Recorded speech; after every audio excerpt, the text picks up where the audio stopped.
All right, we're live. Welcome everybody to the show. Sorry about yesterday. We're out of the gulag. It took about 13 to 16 hours to process the last live stream from yesterday and mute some of the audio because it was blocked worldwide. And there are ads on it now because of some of the music. So please use an ad blocker. What's going on, chat? So we got a whole bunch of guests lined up for today, a whole bunch of topics. Welcome to the show, Hans. How you doing? How you doing? I'm doing good. And you're from Belgium, right? That is correct. I'm around 30. I'm not going to give you my exact age. I've switched over to right-wing politics about 7 years ago, and I am very interested in helping people to achieve some political success and discuss any strategies that might help advance our goals. Right, and you're the first person from Belgium to come on the show, so I'll stick you in the in the Hall of Fame there. But there were a couple of topics that you wanted to touch on today. So if you want to begin with your first one. The first one will be education, because I think it's the most important one. The entire culture will probably be formed based on what you're going to do with your education system and who is in charge of it. And to begin that topic, I think the most important thing to actually discuss first is how it got this bad in the first place, especially in America, because you have, I would say, the Marxists that made a long march through the institutions and subverted them all from the inside. Education was definitely one of them. Now, the first thing I want to ask you is, if we want to change this back, do you even think in America it is possible to infiltrate public education from the inside as a right-winger, being that the left knows how they did it and they will be on the lookout for any right-wingers that could potentially penetrate and do the exact same thing as they did? No, I don't think it's possible to necessarily infiltrate the education system as it currently stands. I think primarily it's going to have to come from people's own awakening, and then the culture will shift from that. And as we push against some of these more left-wing academics, I think they're going to be out of a job in a number of years. I think it will kind of self-correct once we take care of the culture in and of itself. So that's my thoughts on it. But again, it's different everywhere in the Western world. Yes, that's definitely true. I don't think the problem is as much prevalent in Europe as it is in America. That's why I'm going to focus on America. And in the meantime, we need to establish our own schooling systems, sort of not complement, but to sort of run parallel with the leftist ones. Homeschooling is a good alternative only if you're intelligent enough to do that. I think there's a certain limit at which point, like, the parents don't have enough time or don't have the knowledge to really pass on to their children. So they'll have to rely on various teaching courses. I think one thing that we should do is try and come up with a homeschooling course that goes over several years. You know, it's like a complete package, but it's fresh from the ground up, sort of from a right-wing perspective, something that parents can teach their kids to sort of outline exactly what children need to learn, which should be another conversation. But also, I think community schooling systems, the way that we kind of used to hold schools, would also be a good alternative. See, this is very important, because a lot of right-wingers are considering homeschooling, but I don't think they quite understand how important and how dangerous it is to fuck up the education of your child. So it is definitely not something to enter in lightly. This is another question that I'm going to elaborate on in about a few minutes, but do you know why the American education system is so expensive? Because in Europe, for example, you can pay an entire semester of college with 350 to 400 American dollars. So I've heard horror stories about 20,000, 30,000 a year. Now, I don't know if they're sitting on golden toilet seats or something. Can you explain that to me? Well, as far as the public expenditure is concerned, the reason why we have to spend so much goddamn money is, one, because this sort of universalist idea that you can just come up with one curriculum and pass it on to every single child in the United States, sort of like the what's it called, the one that we've got now. I'm drawing a blank. The one that Obama, Common Core, that's what it's called. Jesus Christ. to think that something like that will work with everybody, it needs to be at least on a state level, not a federal level. And we give a lot of subsidies to a whole bunch of people that spends a whole lot of money that does absolutely nothing. So we, for the past 30, 40 years, we've been trying to dump as much money as possible into the system in order to raise people's intelligence. Are you messing with your mic cons? Yeah, sorry. It's really loud. Sorry. It's okay. I fixed this now. Okay, good. But anyway, yeah, so we're spending a ton of money subsidizing people who don't possess the natural aptitude to raise above a certain level of intelligence. So I'll give you an example from my life. I went to a ghetto high school, as many people know. It's about, if you went to that school, you were either black or Hispanic. I could count all the white people on one hand.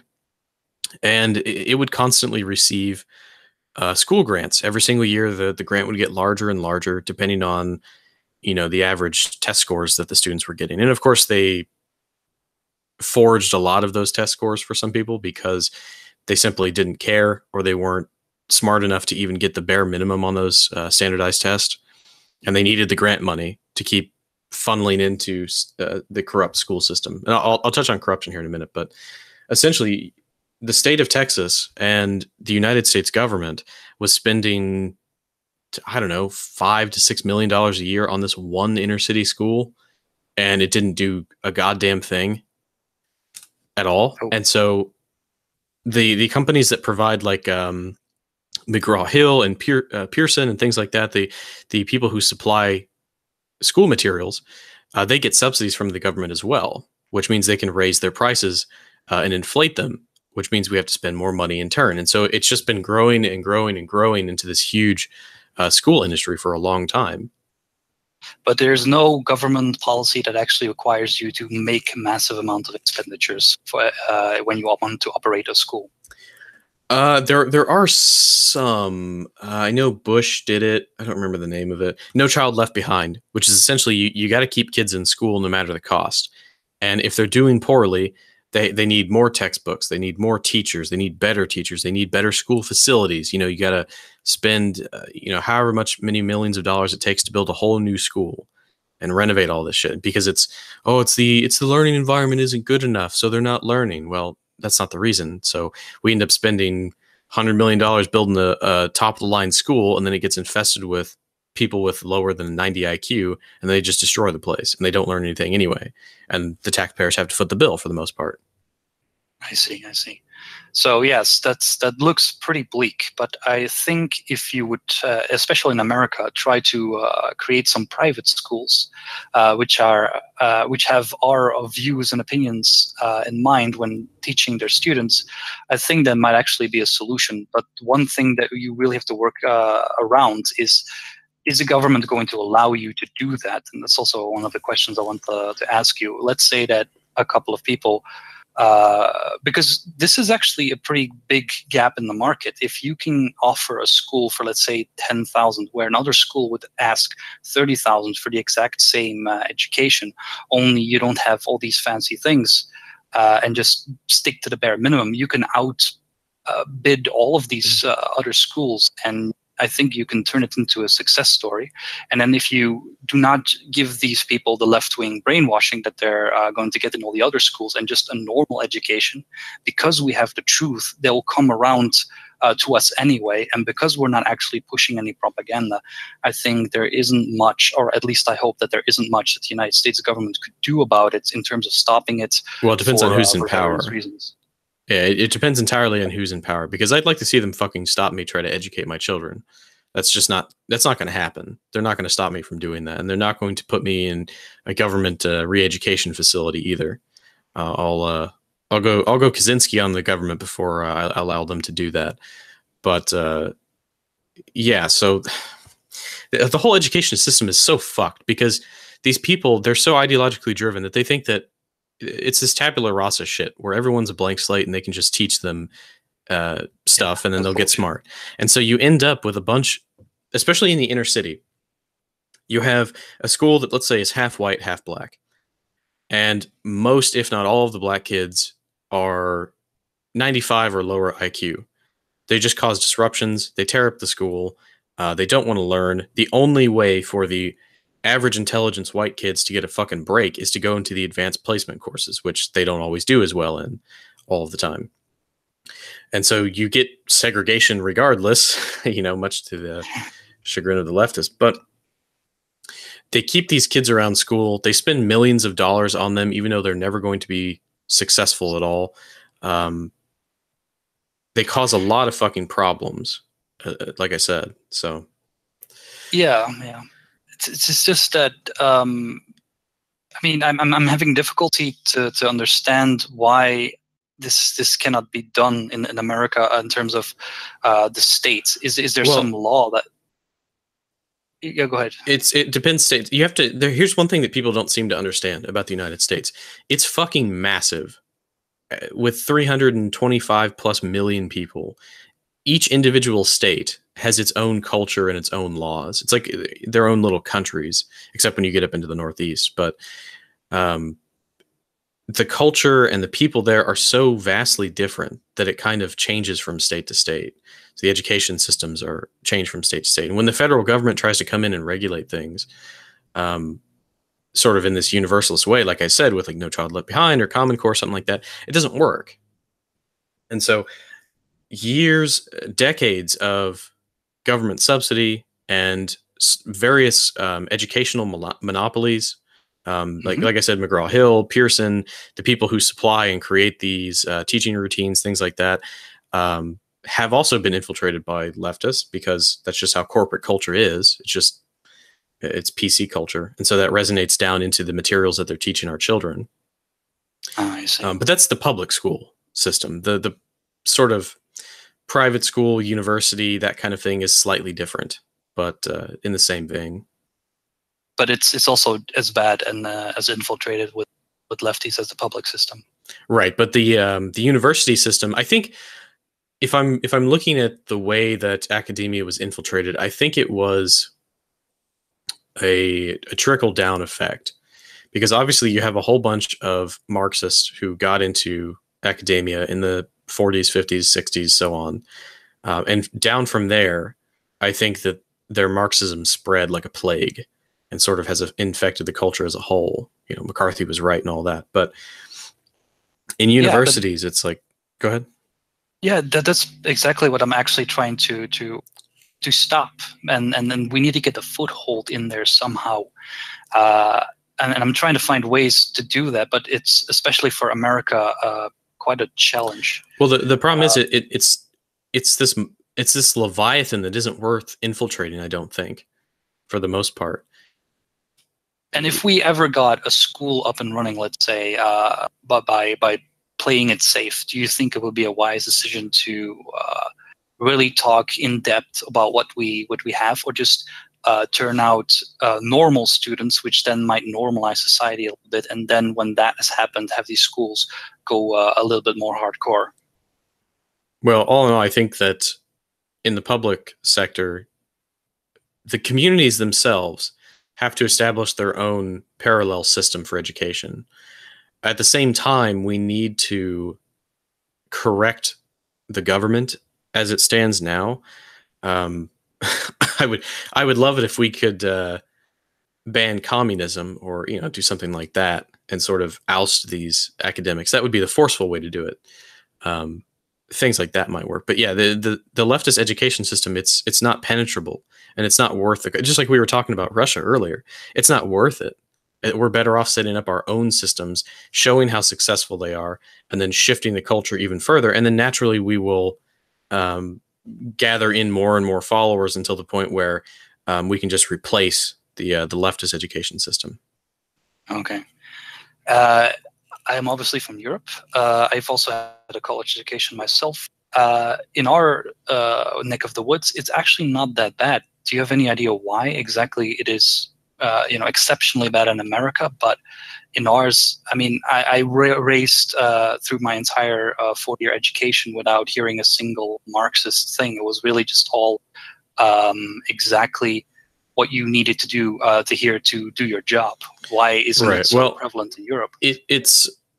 I think that's more on your experience, because I know several people in real life that studied in Europe. And when you go to a university, in a major city, it's going to be paused. It's just going to be the fucking worst. It's no different from America in my experience. So I think that from your perspective, it might appear that way, but if you go to any other country into these major universities, it's all the same. I mean, let's look at Oxford and Cambridge in the United Kingdom. They're, what are they called? They're little open forums that they have. They have you know, these discussions where it's openly pro-Marxist and pro-communist and things like this. It's very prevalent everywhere in the Western world. There's no escaping it. I'm surprised that you managed to escape from it, but yeah, there was a little bit. For example, in our classes, the little thing that we had was at the end we had a competition, and whoever won that competition got a prize, and the females of our class got a better prize. That's pretty much the only thing that I've noticed, and all the other stuff, it was really just very normal. Perhaps I was in a school that wasn't as far gone as the rest of them. That could have been the case. That's my thoughts. So, all right, I think it's your perspective. Yes. Now, I would like to shift the topic a little bit. Go for it.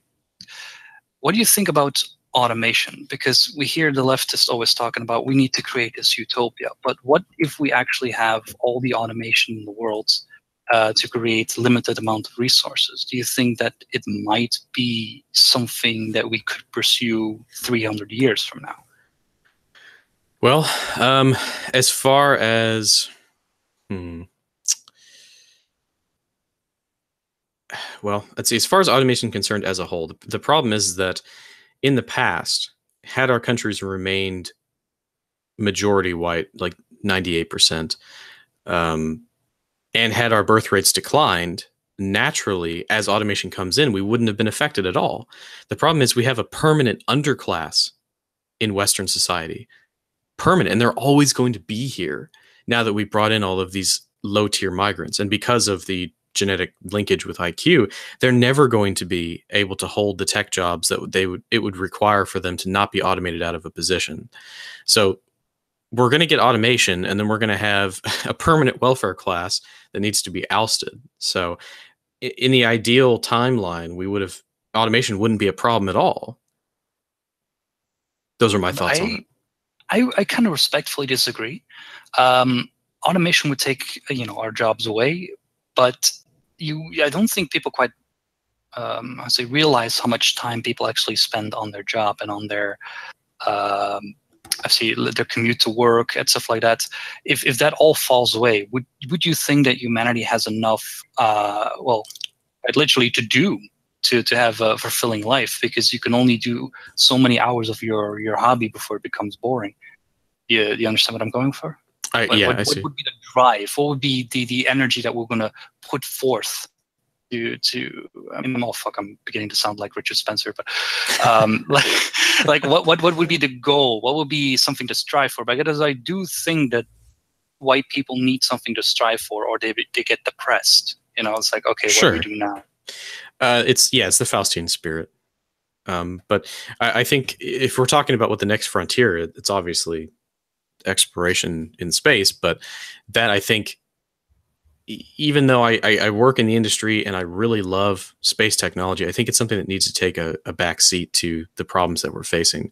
But here's the other thing, is that if white societies don't survive, then there's not going to be space exploration, at least not for another 500-600 years, if the whole fucking system doesn't come crashing in on itself, because non-whites aren't capable of producing anything like that. Maybe China will survive this, but in a world where there's 5 billion Africans and 2 billion Chinese, they're just going to get overrun. Yeah, definitely. Yeah. Okay. There's another topic that's also been on my mind recently. Just real quick, welcome to the stream, Oliver. How you doing? I'm just talking with the first guest here. He's got to go soon, so we're going to get through his topics real quick. Okay.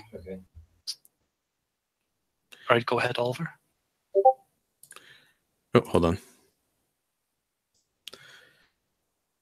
Okay. Back to your question. Carry on. Yes. There's another thing that was on the news lately, which also kind of worried me, is that they are starting to select genetically perfect babies, and Mhm. this is also something that doesn't really sit well with me, because isn't the logical conclusion to that they're just going to take the best of every human and then just make everybody the same anyway? And really the danger of that also in the long run is that we're taking natural selection completely in our own hands. And is a human being capable enough of being master of that, I wonder? No, I think genetic manipulation is extremely dangerous. Messing with things like that, I think it will probably signal the end times for humanity, because it's something that we don't have a grasp on. But not only that, it's you're essentially playing with God here. These systems exist for a reason. You don't fuck with the natural order of things, and I think that genetic manipulation is a serious issue that we have to deal with. Like this whole transhumanist thing, it's not going to work. We're better off just naturally adapting to our environment instead of trying to genetically create the Ubermensch. You know? Yeah, yes, definitely. Isn't there also the same problem with what the leftists are doing right now by keeping, well, basically everybody alive, no matter how unworthy or Exactly. pretty much useless they are? You kind of just, how to say this, just taking natural selection completely out of the equation. And that's pretty bad. That's the issue, is that the leftists, who are the majority of the transhumanists, want to play God, and it's going to end badly for everybody. Definitely. All right, we'll definitely agree on a lot of things. For sure. Yeah, do you have any questions for me? Because I think I've asked a lot of you. Excuse me. What is we talked earlier about the rural versus urban sort of divide, like what did we talk about? The difference between the opinions of people who live in the rural areas and the people who live in the urban areas. Sort of the rural areas are like openly racist and things like that. What is your experience with that? Because that it seems to follow a trend everywhere where there's mostly white people. You get a lot more woke sentiments. Yes, yes. I mean, I'm not saying that they're not racist people in the cities as well, but especially Sure. especially in the rural area, they like in America is as far if people are far away from diversity, as we call it, um, they get like more and more in love with the minorities. In Belgium, it almost seems like the exact opposite. It's like if we're away from them, we kind of recognize how good it is to be away from them, and then we're like more enforced in, yeah, get the fuck away from me, because we know it's good now. We've seen how bad it is when we go to the cities. So basically, I think that is the logic behind it. And I don't even think it's actually under a lot of people's skin. And I feel like when I talk to colleagues, friends, you don't have to dig too deep to get it all out. It's usually just right under the surface like a volcano, and it's ready to come bursting out as soon as they know it's okay. I even had a colleague once grab me by the arm, and because I was talking about something and hinting towards it, and he pulled me aside, looked around for cameras, because there are quite a few cameras where I work. What is this fucking 1984? Jesus, I didn't know it was that bad. And he just openly said, like, dude, I completely agree with you, but I want you to not talk about this at work, because I don't want to risk it. Right. So I don't. I mean, it's kind of hard to gauge who's actually racist and who is not, because I genuinely think, I mean, more than 60% of the Flemish people are pretty fucking racist. If push comes to shove, I'm pretty sure of it. Well, that's good. But yeah, there's a difference. Like I said earlier, there's a difference between knowing and there's a difference between acting. And I think the acting part is where Europe is severely lacking. I mean, there's change coming, but it's too little. It's not enough, not nearly enough. Right. Well, that's like I was talking about earlier. There's going to come to a point. Well, because right now, because we can't defend ourselves, obviously, the state will come in and shut that whole thing down. But there will come a time where everybody is pushed to the brim and their comfort zones are shattered. That I think will be the turning point for all of this if we don't already have a turning point beforehand. So I think either way, it's a win-win situation. Well, you're very optimistic. I like that about you. Well, I mean, it's just reality, because at some point I'm not going to give a shit, because there's not going to be anything worth saving, and so we might as well go out kicking and screaming. At some point, that will become a reality. So, I mean, either way, either way, we basically get to have a little fun before the light bulbs go out. So, yeah, definitely. All right. Yeah. I mean, I do hope that what you're all saying is true, but what I've seen from Europeans, we're just too goddamn polite. We're just too, as long as they don't, I don't know. It's only the only reason people act like that is because they're too comfortable. They can get in their cars and they can put their blinders on, go to work, sit in their office for 8 hours, get back in their car, go home, lock their doors, and spend time on the internet where people can talk about whatever. But as soon as Jamal throws a brick through their window, they're going to bust out their their armbands, essentially. That's just how it is. That's just how humans are. Now, of course, there's going to be people who aren't going to do that and who are just going to submit like the cucks that they are. But the average working class white family is not going to stand for that shit. Even if they don't know it now, as soon as their family is threatened, it's going to be a fucking Crystal Knock 2.0 Electric Boogaloo. Yeah, definitely. All right. Yeah, I mean, I hope you're right. That's a little bit more of a white pill than what I was thinking earlier. There's another thing that also I want to talk about, which was in the Austrian elections. It swung right, and there are other European countries that are also swinging right, which is definitely a good thing.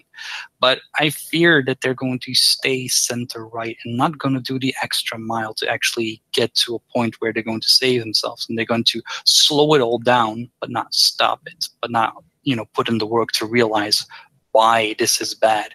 And I think that is actually more damaging than just letting it all go downhill. Because if it goes downhill, we might actually get to a point where you had, enough is enough.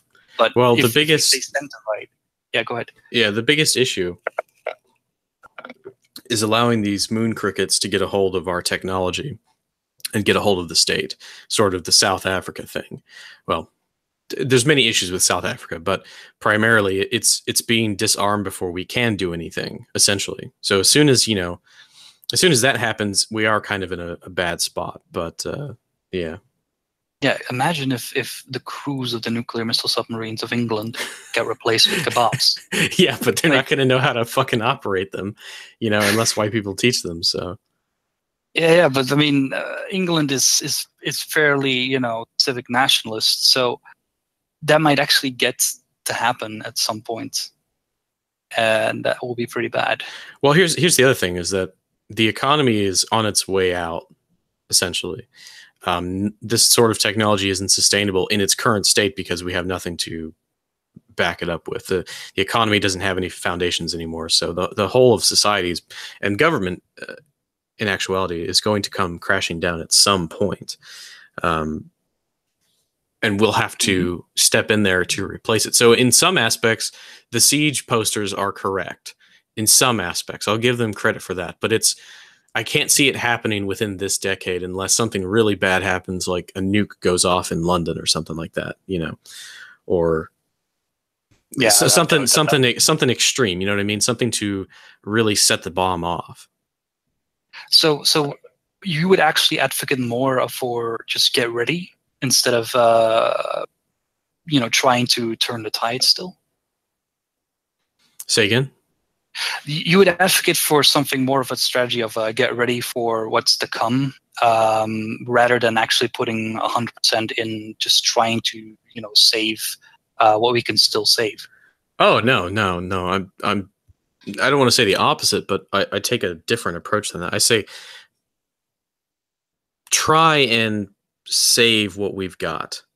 Try and make it as peaceful as possible, because the alternative is more bloodshed for our people, and which is obviously something we don't want. But at the same time, we should be prepared for the times when society does break down, because I think at this point, if we don't save it, if the first plan doesn't go through, then yeah, the reality is that shit's going to hit the fan. So we need to prepare for war and pray for rain. That's what I always say.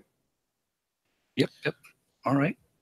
Do you have any more questions? I know we've been talking a lot in the past, so maybe from one of those topics, because we've been speeding through our current topics. We haven't finished an hour yet, so.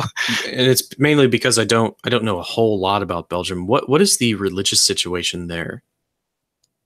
I know France is mostly Catholic. Yes, Belgium is actually. I mean, all the kids get raised Catholic, at least where I'm from. There is a significant Muslim presence in the city, and I've looked up the demographics, but I kind of don't believe them because, you know, one trip to Antwerp or Brussels, and you know that statistic is complete bullshit. But other than that, I think it's still fairly good. Everybody has a very negative Belgium, but in the rural areas, it's still pretty good.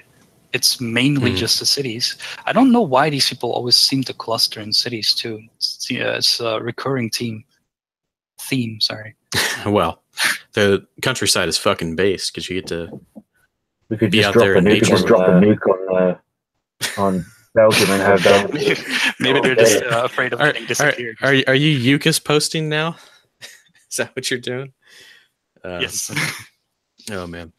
Yeah, I was just curious. I know that. So it's mostly Catholic there, and how's the Protestant presence?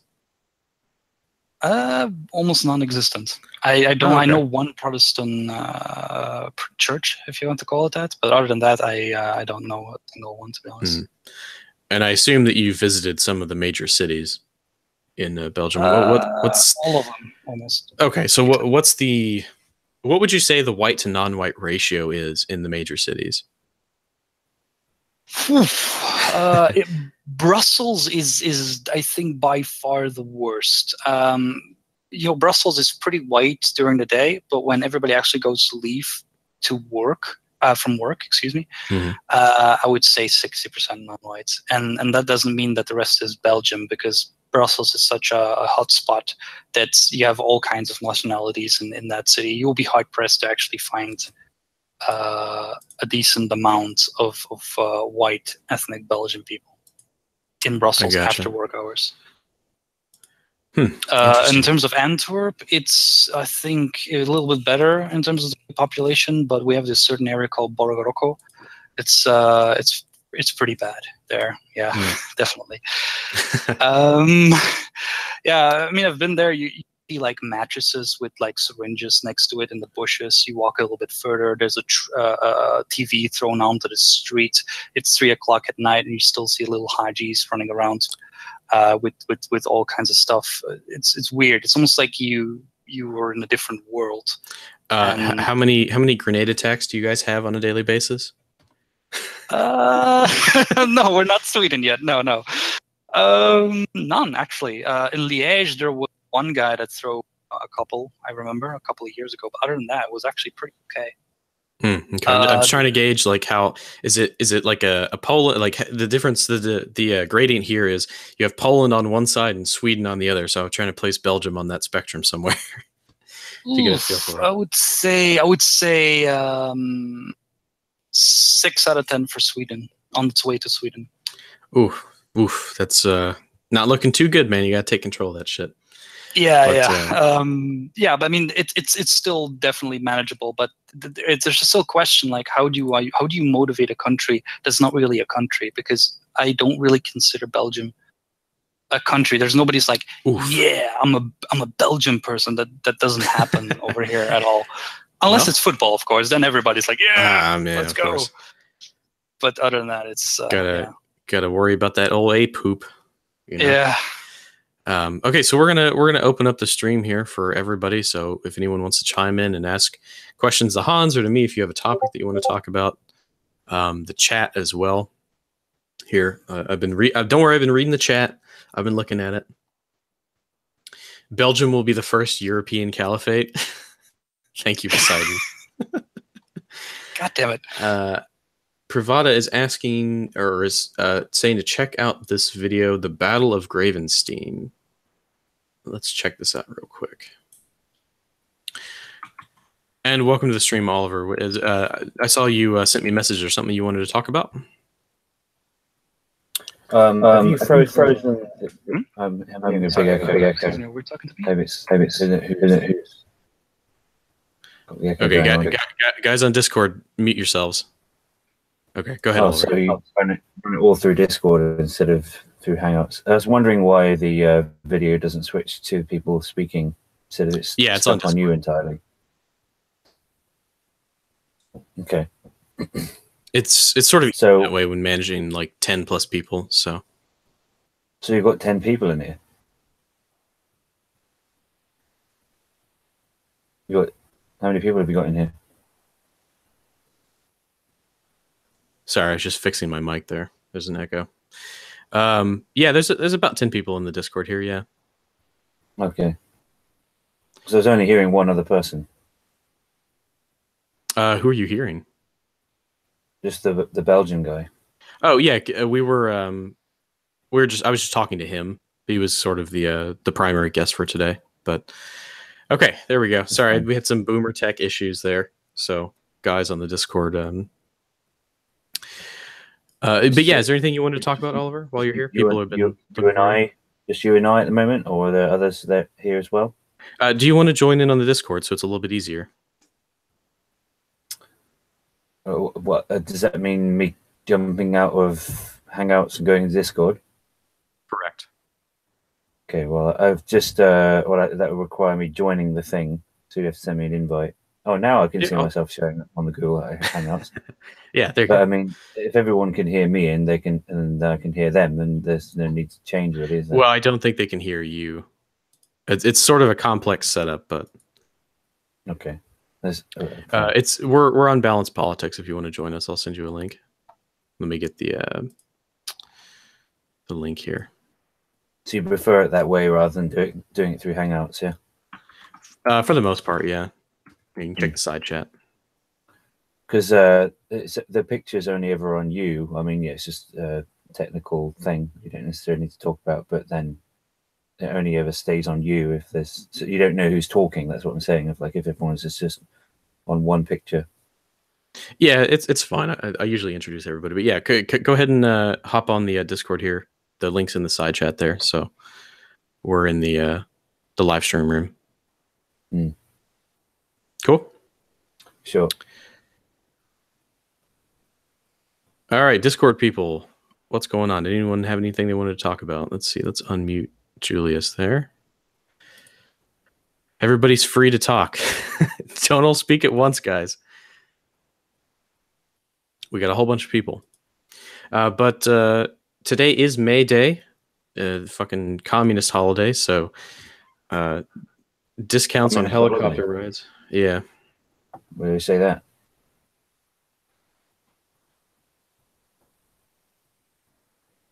Why do you say that?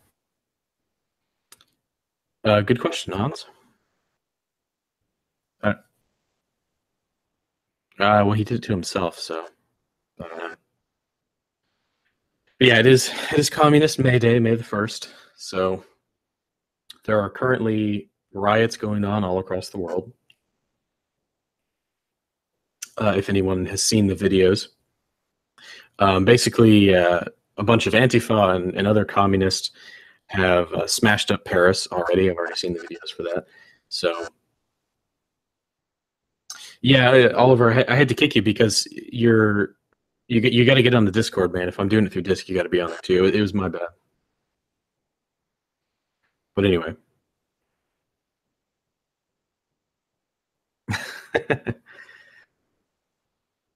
Well, it's just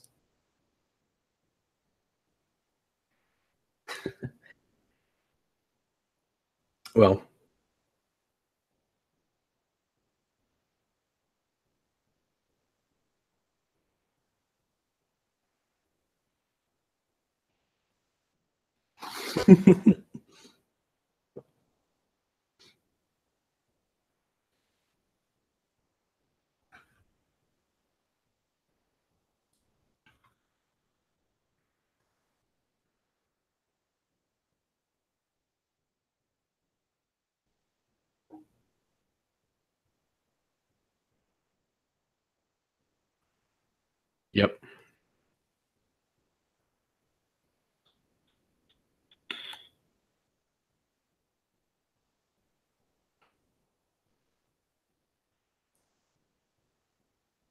action.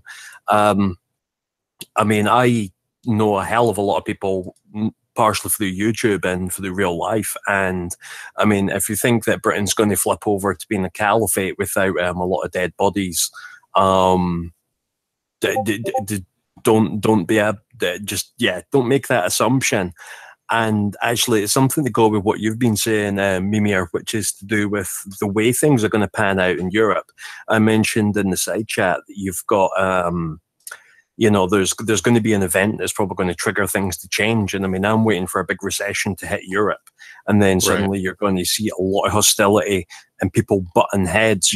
Countries like Germany, they're going to face some very stark choices, and the consequences of what they've done is going to hit them in the face, a bit like it is in Sweden and Britain potentially. Yeah, that's what I said earlier. That it's a win-win situation as far as I'm concerned.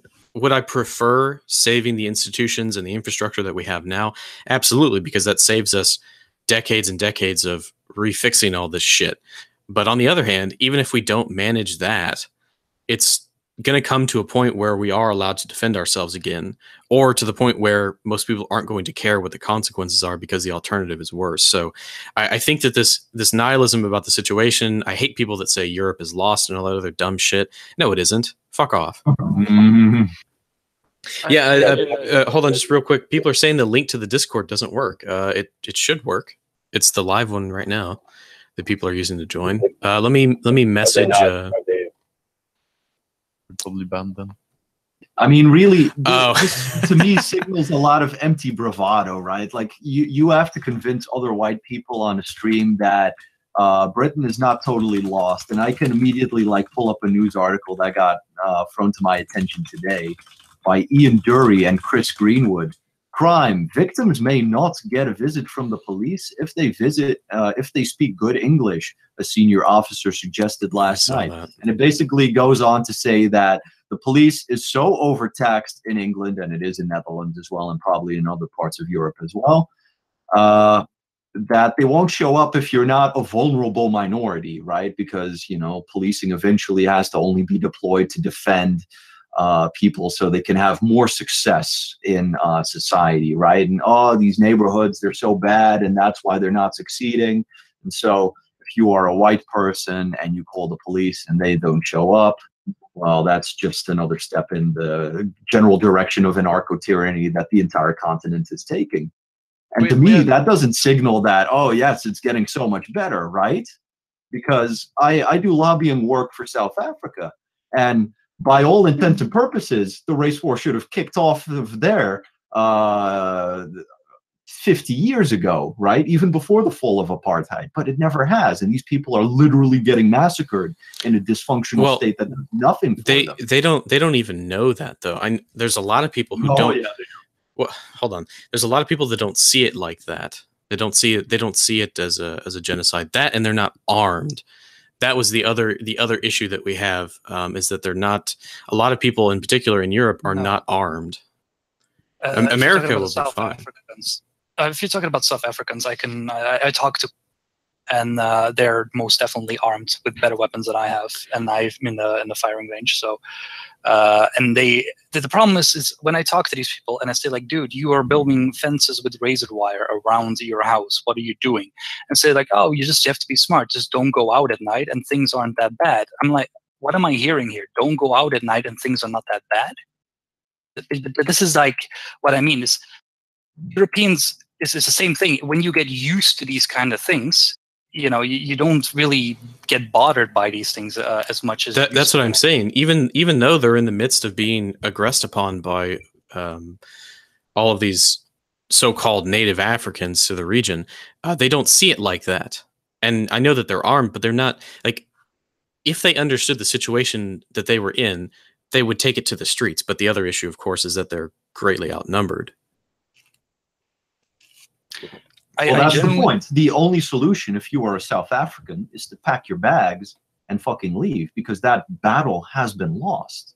Right. Well, yeah, right? I would agree. Are we going to tell ourselves that any minute now the race war is going to kick off until we are 8% of the total population? Right. At which point you're going to have to pack your bags, right? Well, South Africans possess or find themselves in the little niche where we find ourselves, where the war has long been lost, but they still believe that it's going to continue and that they're there and it's their country. And it's like, get fucking real, right?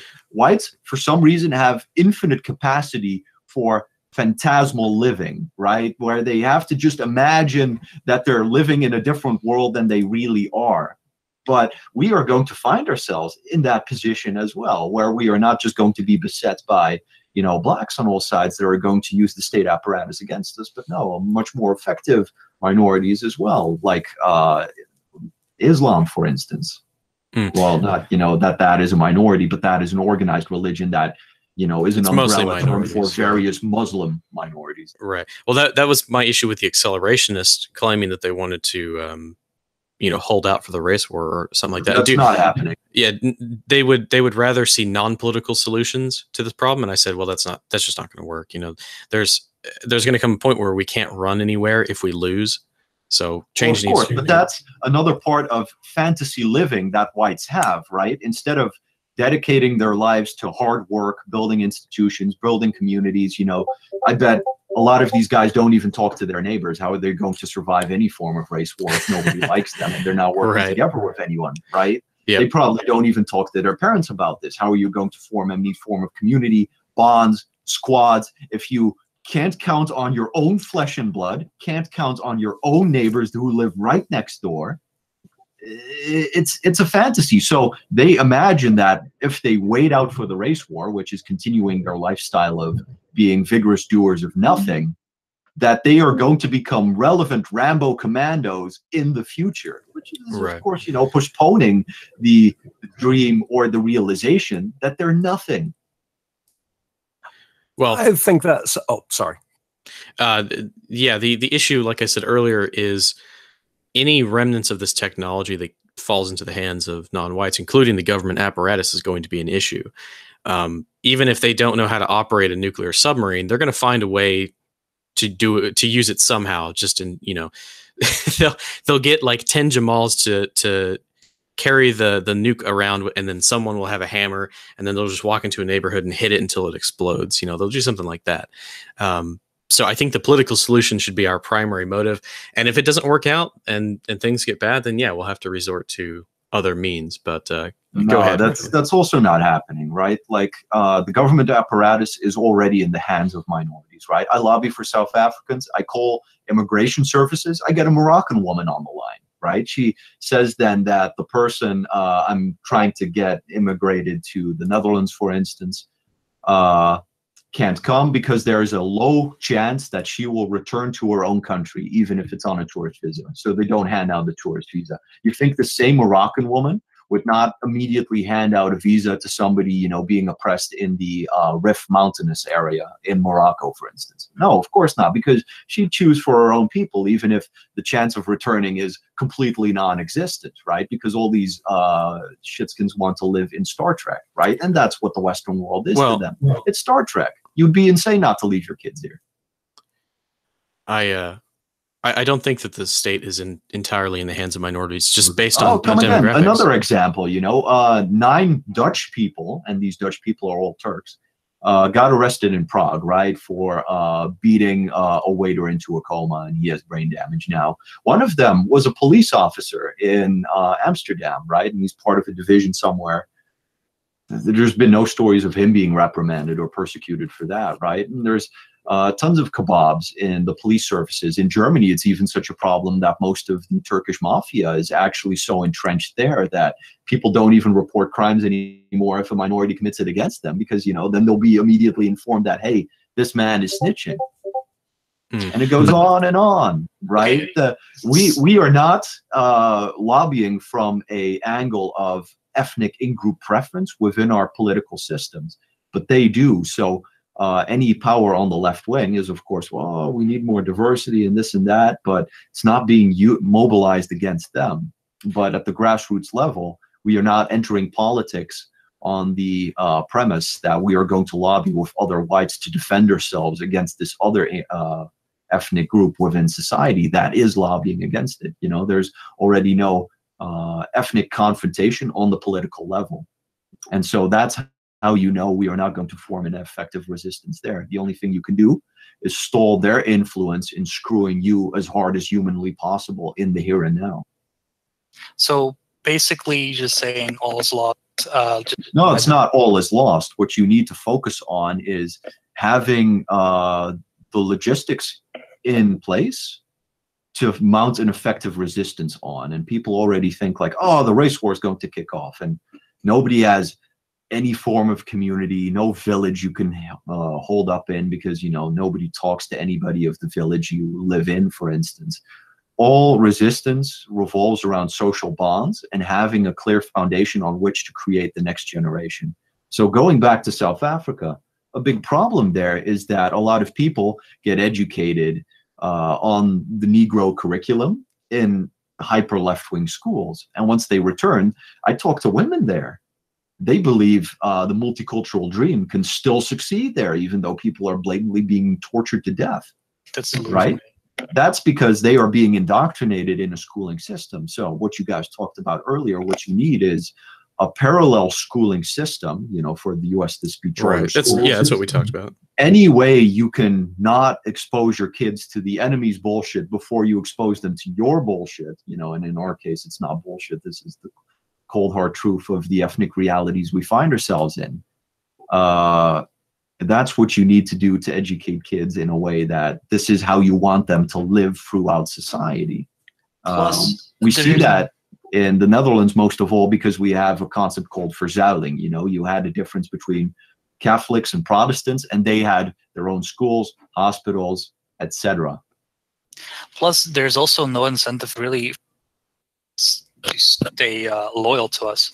The reason why is that if, for example, a government employee of the government does something negative that negatively affects a minority, they go home and there's 5 guys with baseball bats in front of their fucking door.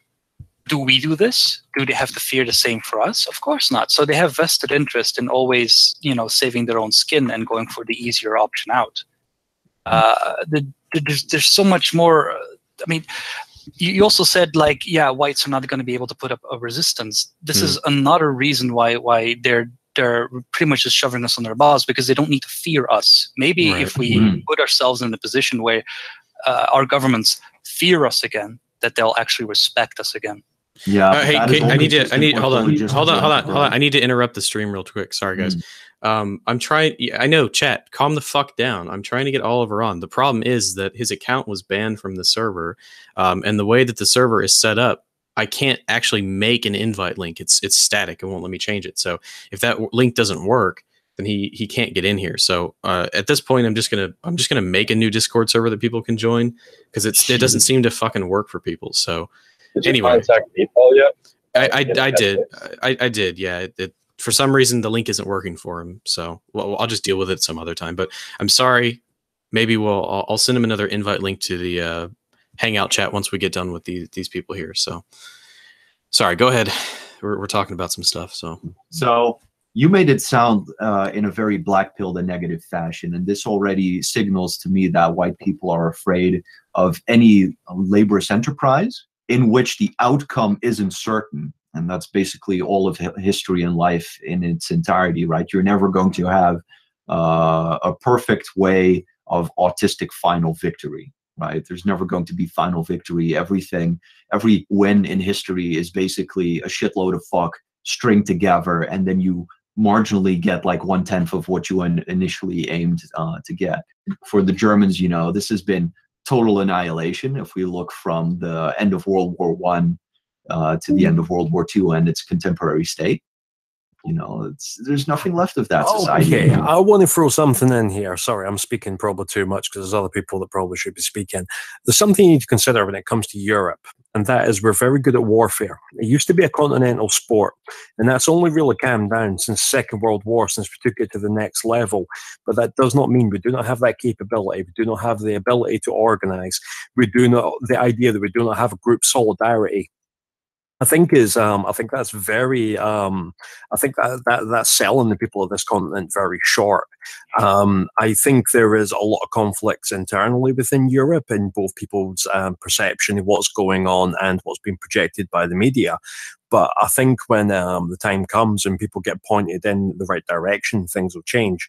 I am an accelerationist, but I'm not waiting for people. Yeah, that explains everything. You know, if you've been listening, that is living a fantasy. Hang on, who says I'm living in a fantasy? I am saying you're living in a fantasy. Well, hang on, Father Sam, who likes to fucking talk over everyone. Yeah, hold on. It's okay. I'm trying to make the point that there's probably got to be certain events that are going to have to happen before things start to change. If I may chime in on the certain events thing, because I hear from a lot of accelerationists that it's sort of more chaotic, sort of that really touches the people. Whereas I think, as someone mentioned before in the stream, it's a lot more economic. We just had a conflict here in my country, some economic state stuff, but there was a chance that the state would stop all official workers for a couple of days. And if that happened during the period of sort of the payout of the welfare money, I imagine that alone would create sort of at least somewhat of a spectacle. Now, if that were to happen for, let's say, a period of 2-3 months, the inner cities would be completely anarchy, and it would really open up the eyes, awaken a lot of people. That's what I said earlier on, that I think once there's actually a big recession hits and there's one overdue, that is going to start putting a lot of the pieces into place. You put on top of that a couple of big events. Now, one thing that people seem to forget about is Beslan in Russia. I talk about this a little bit on my own server, but if you look at what happened at Beslan in Russia, if that happened during an economic downturn in Europe, I think that would shift a lot of people. That would shift a lot of people. Things will start shifting, but you have to go through a certain process. You can't just go race war now and it happens. What is the certain process, and what gives you any indication that people are ready at all to form any form of collective action, you know, in a military fashion, you know, literal James Mason siege type of things? It probably won't happen. I don't think that's what he's talking about. It's just the idea that people, the reason why people reject the notion that the right is sort of the correct political path is because leftism is comfortable. The lives that we've been leading since the Industrial Revolution are fairly comfortable, and people aren't getting challenged with new ideas. They can simply tune it out and it doesn't affect their lives. But as soon as, like I said earlier, when Jamal throws a brick through your window and starts threatening your family with a knife, a lot of people are going to change and they're going to go full 1488 because that's just how people are when you threaten their families. I've seen no it. reason to believe that. I right? do. People, I've seen it in my life here all the time, right? But then they move out and they're like, oh yeah, the crime's really hard. You know, these individuals over here are committing a lot of crime. You know, and then the cycle begins anew. I actually agree with Sam on this one. I don't think that a brick through a wall and then or windows, excuse me, with a bit of threatening is going to push them over the heads, because we have other people that already have had this happen to them, and they're still, some of them even still after that have happened, say like refugees welcome. I don't think stuff like that is going to effectively wake people up. If that was the case, you know, I don't know, the 50 grenade attacks in Sweden would have done it by now. Well, I mean, see, the thing is that that's not even in the media. Let's look at 2017, the year of the happening. You know, back-to-back terrorist strikes every month. You know, shouldn't we have at least, you know, felt a little boner get there? Okay, this is going back to what Mimir said, because he actually put it across a lot better than me. I think it's easier for people to ignore this when they've actually got a decent standard of living. But when you've got economic problems as well on top of social problems, it then becomes almost like an amplifier for it. When people are comfortable, they've got the TV and internet and they can shut the door from it and they're doing okay, it's not so bad. You said people can just move away for the problems. If you don't have money, you can't move away. You're in a position where you actually have to confront it. And economic downturns are very good for bringing these things to a head. I'm not saying that's the way it's definitely going to go, But it's a likely possibility based on just my personal life. The things that I've seen living as a white minority, I've already seen it fucking happen. Because guys, I need to go real quick because there's alarm next door neighbor. I'll be right back. Okay, Nice. but anyway, so as soon as there is economic downturn, and as soon as these white people are threatened, for example, I had a group of white friends previously. I had them over at my house, and of course they got the full Nignog experience because I used to live in the ghetto, and it opened a lot of their eyes to the issues that are going on, and now a lot of them are further on the right than they used to be. It's just something that they haven't experienced firsthand. So I've experienced the same. We were with I'm still in education. We were with our class in Italy, and we were on the last day. We were robbed, and the police. It's highly likely that they were criminals. Showed up and claimed they were the police, but they were a lot bigger than us. So they managed sort of to force us away from physical confrontation, even though one of my friends nearly got beat up over it. But that really showed, at least the friend who was nearly beaten up by it, he really sort of awakened to the experience, sort of to the problems. And I mean, it's a common theme. And yes, there are people who have experienced this firsthand and have just let their ideology sort of take over and sort of block that out. You know, I know some women who were attacked by refugees and then they're still pro-refugee. Well, it's just because the rest of their lives are too comfortable. But when you get a group of people, like let's say a family who's like that, you can compound a whole bunch of different issues, social and economic. When they can't feed their family and they have someone threatening them with a knife, fucking Jamal from down the street, what are they going to do? They're not just going to sit down and take it. Some of them will, sure, but not all of them. I think a great many of them are going to fight back against that. But that, like I said, that's not my optimal solution, but it's something I think we should be prepared for. No, of course it's not all optimal, but I've seen very few whites congeal into white militias, really, you know, based on ethnicity or neighborhood watch or what part of the world? You know, if you are what part of the world whites that live in the ghetto, most poor whites, ghetto-wise, you know, if I go through a certain ghetto nearby, right, I see young white Dutch kids speaking with Moroccan accents. That's because they ghettoize, because that is the way they're going to survive in that climate. And these people also have the highest social status because, you know, they fucking terrorize anybody that gets in their way in any form of nightlife or social life. Well, right? I'll give you another good example of this accelerationist issue that I'm talking about. So where I live, we constantly have hurricanes that will flood the city, and I've lived through a great many of them. And the last big one that kind of destroyed the city, we didn't really have power for about 2 weeks or so. Excuse me. I got all of my sort of not redneck, but you know, sort of countryish guys together, and we formed a militia, and we literally patrolled the streets for about a week and a half, protecting our shit from the niggers down the street. And they weren't like me. They were pretty much city liberals who just kind of liked plinking with guns every now and again. But when I showed them what these people were doing, that they were breaking into people's houses, they were killing old people who couldn't fight back, they went further to the right than me because they just weren't used to it. And that's what's going to happen. So when you get a group of these people together with a leader who knows what's going on, and you put a rifle in their hand and say, hey, look at that, what's going on over there, and you show them, they're gonna take action. That's just how humans operate.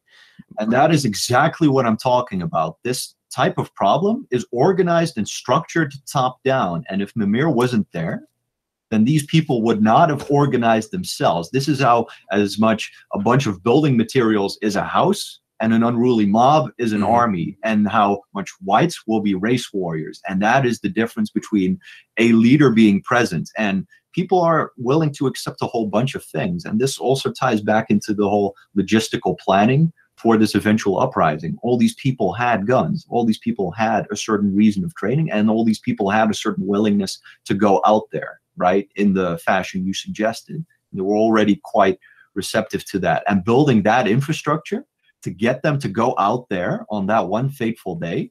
That is what it is all about. And that takes community leaders. And this is why the entire left revolves their entire pro-refugee bullshit around the community leader template, basically, because you have these large NGOs. They get these community leaders. They let them set up a small charitable organization as well.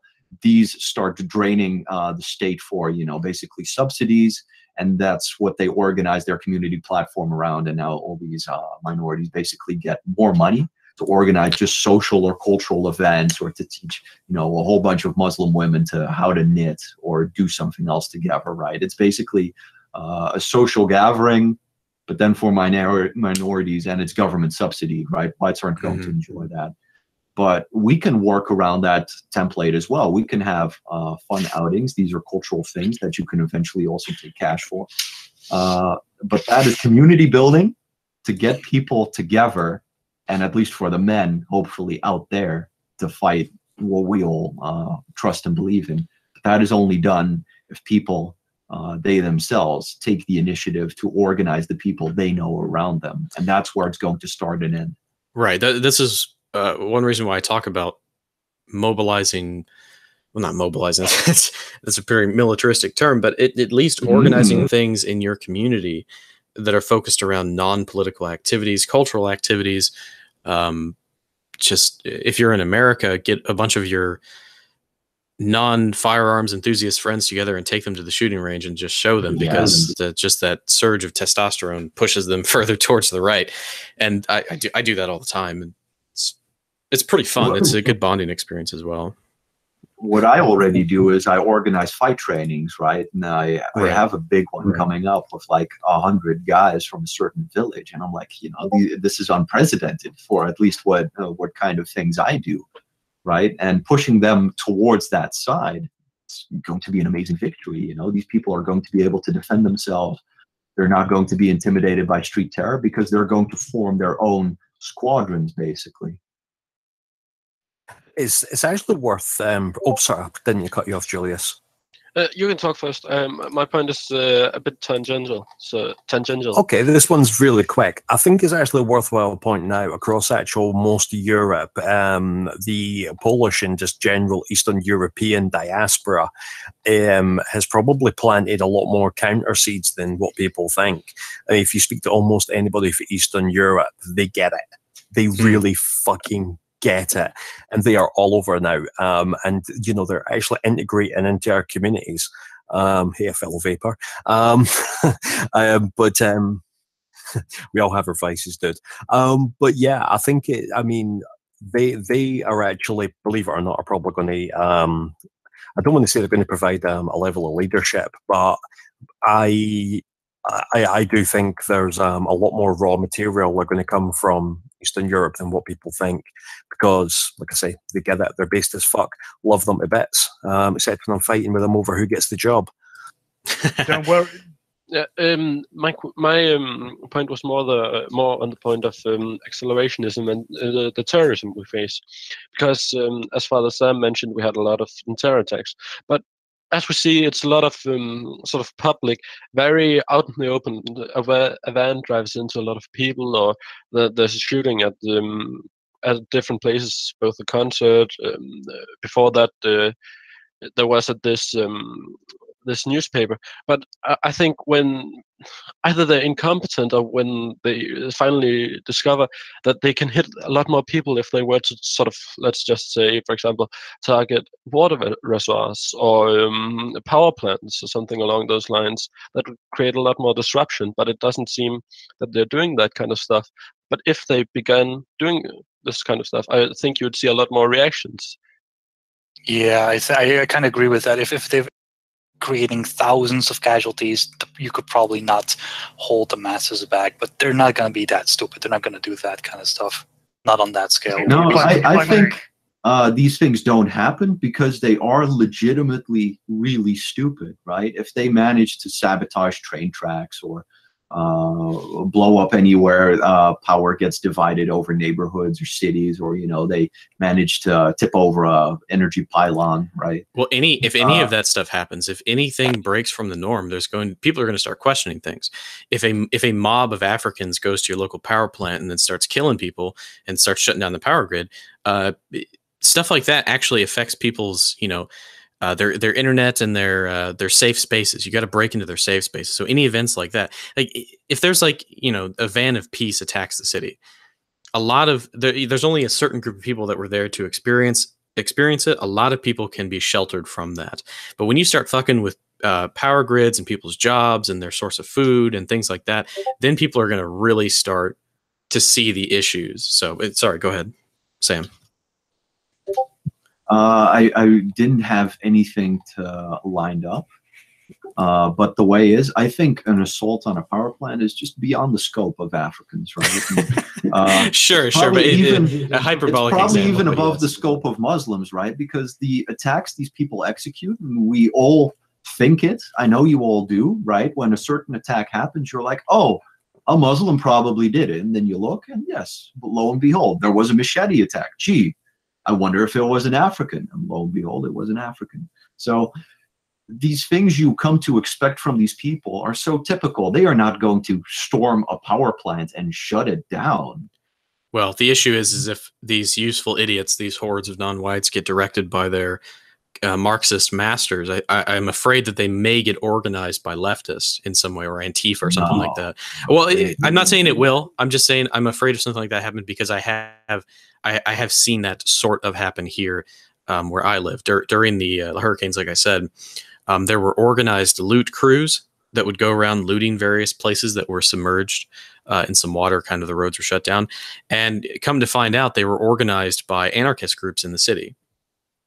So yes, but that is the scope, right? If we look at G20, where the entirety of Europe's Antifa was deployed and organized, that is the type of operation you can expect. Or like, systematic looting, like, oh yeah, it's finally kicked off. We stalker now. That also doesn't take a genius, to take a rubber dinghy and to sail into these houses and then loot whatever you can find. Well, the reason I was bringing up Beslam earlier was that's a perfect example that isn't something that necessarily hits the infrastructure. But is there anybody else here who's familiar with the Beslam massacre? No. You're talking about the one that happened in Chechnya where they shot up a school and the Russians got really mad. Well, the school wasn't in Chechnya. It was actually in Russia, but it was Chechen rebels, Muslim rebels that went over, captured the school, and it got strung out for several days, and they ended up massacring, I think, 278 children on the first day at school. And it's particularly an interesting piece because the little kids, when they get sent to school for the first day in Russia, they seem to be quite traditional and dress them up really pretty, and they've got their best clothes on and everything. And I was a young man when this happened, but they were bringing out like literally the rows upon rows of like little children in body bags. Now, for people in Europe, you didn't hear about that because that's Russians and they don't matter. But it's had a hell of an effect on Russia, and they really took the fucking handcuffs off the Russians when they sent the military in, and they're really they paid the price. Now, hitting a power station, that's too much like logistical warfare. That's quite advanced level thinking. We're not talking EVE Online here. But hitting a school, something like that, that's much more likely. There was an attack on the Adriana Grande concert.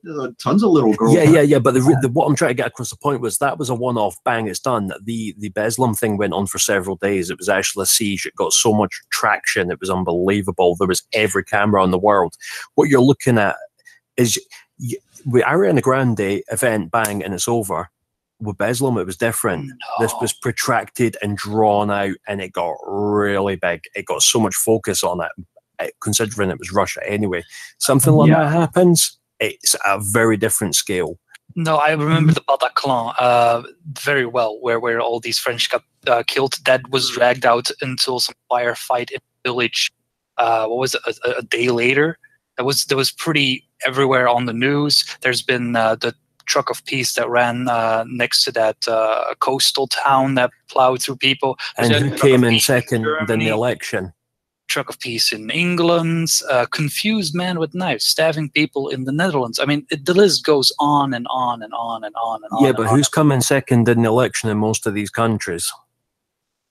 AFDs went to third place in Germany. They are 2 election cycles old. Marine Le Pen, the granddaughter of somebody who's like pretty much proper Nazi dude, and she came in second. I mean, to say that the pendulum's not swinging the other direction, I think being a little bit distant. Gert Wilders. Oh, it's greatly swinging the other direction. Just and I'll talk about America here. The polling for millennials has shifted 20-30% in favor of the center right within 3 years. That's huge. But are they going to go the extra mile? Are they going? I fear. No, it's one step forward. As soon as you take one step on the path towards the center right, you are only one step divided from the far right. That's just how it is. Leftists, you can't get through because they're so ideologically driven and separated from right-wing thought. But as soon as if someone starts watching Paul Joseph Watson or Lauren Southern, they're only one recommended video or tweet away from someone like me or any of the other further right content creators. It's only one step divided. And I constantly hear people who used to watch like Sargon of Akkad are now watching my content. And it's like, that's a huge ideological divide, sure. But it's just one step forward, because once you start watching those people, the general trend I see is that people are open to other ideas as well. You don't get that with leftists. Yeah, but you got to understand that not everybody here is. I mean, we are here all on YouTube. But the average Joe does not spend 2 hours on YouTube watching videos. They're gonna turn on lamestream media, just see what the elites want them to see, and then just go to bed and do it all over again. Millennials don't even watch TV. That's non-existent in millennials. If they are on YouTube, they're going to watch stupid shit. They're going to listen to music. They're going to be plugged into Facebook, right? I don't think. Well, the average normie, yes, but someone who is engaged in internet counterculture, who knows of these people, because it comes up in internet culture quite frequently. Engaged in internet counterculture? That's millions of people. Nobody. What? No. Basically everybody. My 10-year-old cousin who lives up north, he knows about Sargon of Akkad, and he watches his videos. Ew. I know, it's fucking gross, but like I said, it's just one step away. It's just one. Has he read Locke? I don't know. He hasn't read Loki. Oh. I think it's actually got a bigger spread than what people think. People assume that it's just a tiny wee niche of people that are interested in this. But I mean, you look at things in Britain, and yeah, it's our biggest shame is things like the Rotherham rape scandals and Telford and things like that. I mean, each of these events that happen wake up so many fucking people. It's unbelievable. Now, getting them moved to the next step to taking action, unfortunately, I think for most of us, the CivNat mindset is pretty much in place, and for a lot of them, it's the CivCuck. But once you're on a certain path, and the more you explore it, there is actually a very fixed trajectory towards the further right. How far right? I think that's each individual will go as far as suits them. But I think once you go on that trajectory, even if it is Sargon of Akkad, you start looking down the libertarian route and all that. And then when he starts coming out with his bullshit, I mean, the best thing he ever said was with Richard Spencer, what is white? The fact he said that has probably made him look like a bigger fucking penis than anything else he's ever done. But what it did do was make other people, okay, they don't have to agree with Richard Spencer, but I mean, he had something akin to an answer. But if you listen to somebody who's a real member of the maybe not a member of the alt-right, but like Jared Taylor, you get somebody listening to him. Now, that's a man who knows his shit. Sargon would never fuck with him. Sure, yeah. I would. I'd say differs for the political party also, because there are certain, at least for my country, there are certain political parties which almost seems more focused on punching rightward than left. This is I live in Denmark, and we have a party called the Danish People's Party, which is a civic nationalist boomer tier party. And they're sort of civic national socialists. types. Oh no! What? And they're quite so cocked. They almost all preoccupied with boomers. They're neoconservatives, right? Right. It's not even the CivNat shit. It's just that a lot of these based parties are lightning rods. Geert Wilders, you know, he has this party program that fits on a single A4 piece of paper, right? It's fucking embarrassing. Like, these people are not providing real solutions to the electorate. They're merely supposed to dare to, you know, gauge public opinion of the electorate, but it's not going to go anywhere, right? CivNat is not going to go anywhere because their entire niche is pretending to be respectable. This idea of being respectable in European society is going to be the death of us. I was going to say a bit earlier in regards to what Dick was saying. There is in European in the West there is this fog that has been, you know, slowly but surely moved itself over the populace. And an interesting effect with this fog is that it gets hard to gauge actually how many people are red-pilled, because of the political correctness amplifies this, because everyone is afraid of saying what they really think, even, you know, in private settings. So you never quite know how many, you know, when you talk to people and stuff like this, how many are really red-pilled. So, you know, it could be more, it could be less. But I think it's hard to gauge.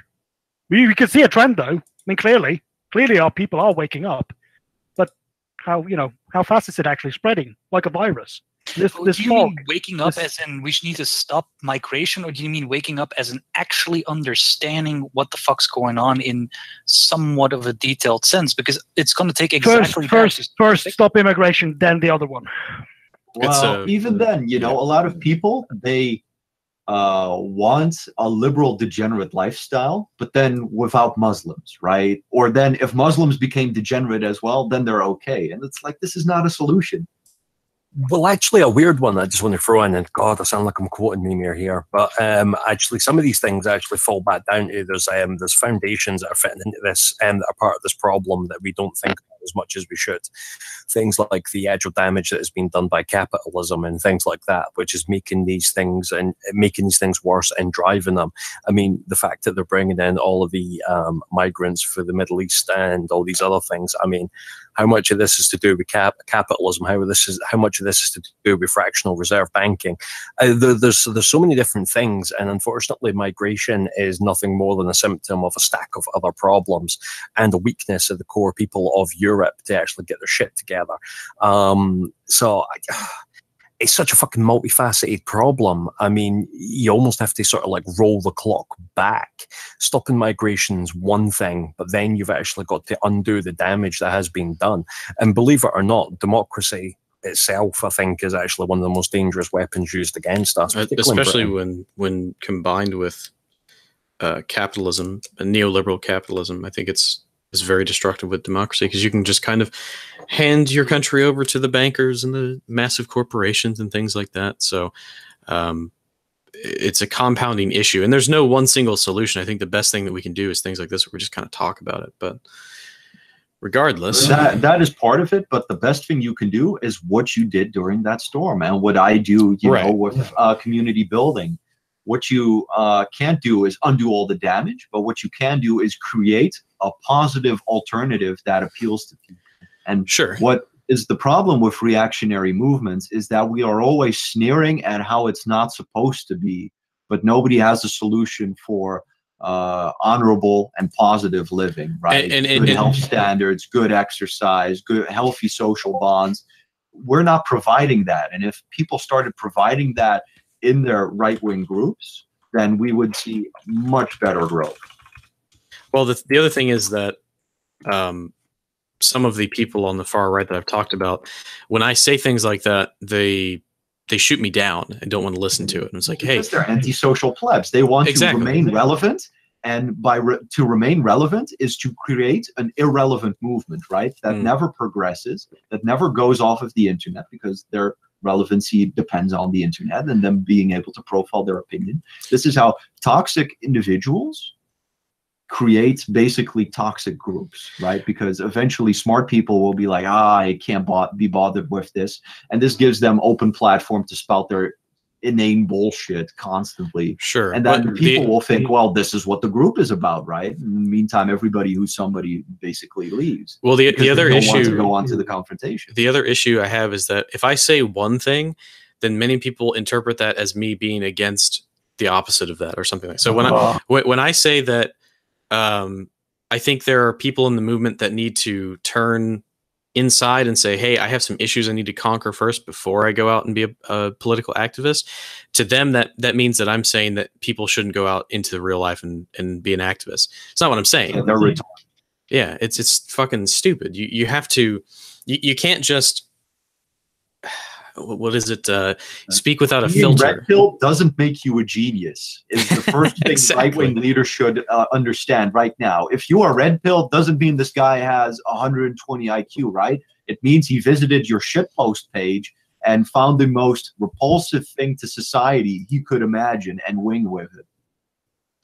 Right. I would actually just like to agree with you, Sam, because the thing is even though I am accelerationist in many of my viewpoints, I don't disagree with what you're doing, and I actually completely think that you're doing the right thing as well. I think that all of these things are a combination of them that will hopefully come together. So, I don't want you taking. Well, I wouldn't even call you an accelerationist. I just call you a fucking normal person. The point we disagree on is that I interpret accelerationism as sitting on your ass doing nothing till it is too late. That's right? what it is. And that's when I use the term accelerationist. Right. That's what I mean. I basically take the viewpoint of accelerationism as I'm more thinking that things actually have to get worse. It's okay.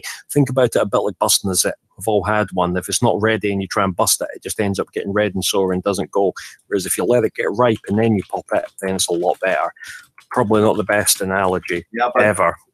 We shouldn't depend on analogies like that. Like if we were able to build communities very quickly, dispense our information, draw people to the communities, right, get our message out there without internet censorship or deplatforming, then things wouldn't even have to get that bad, right?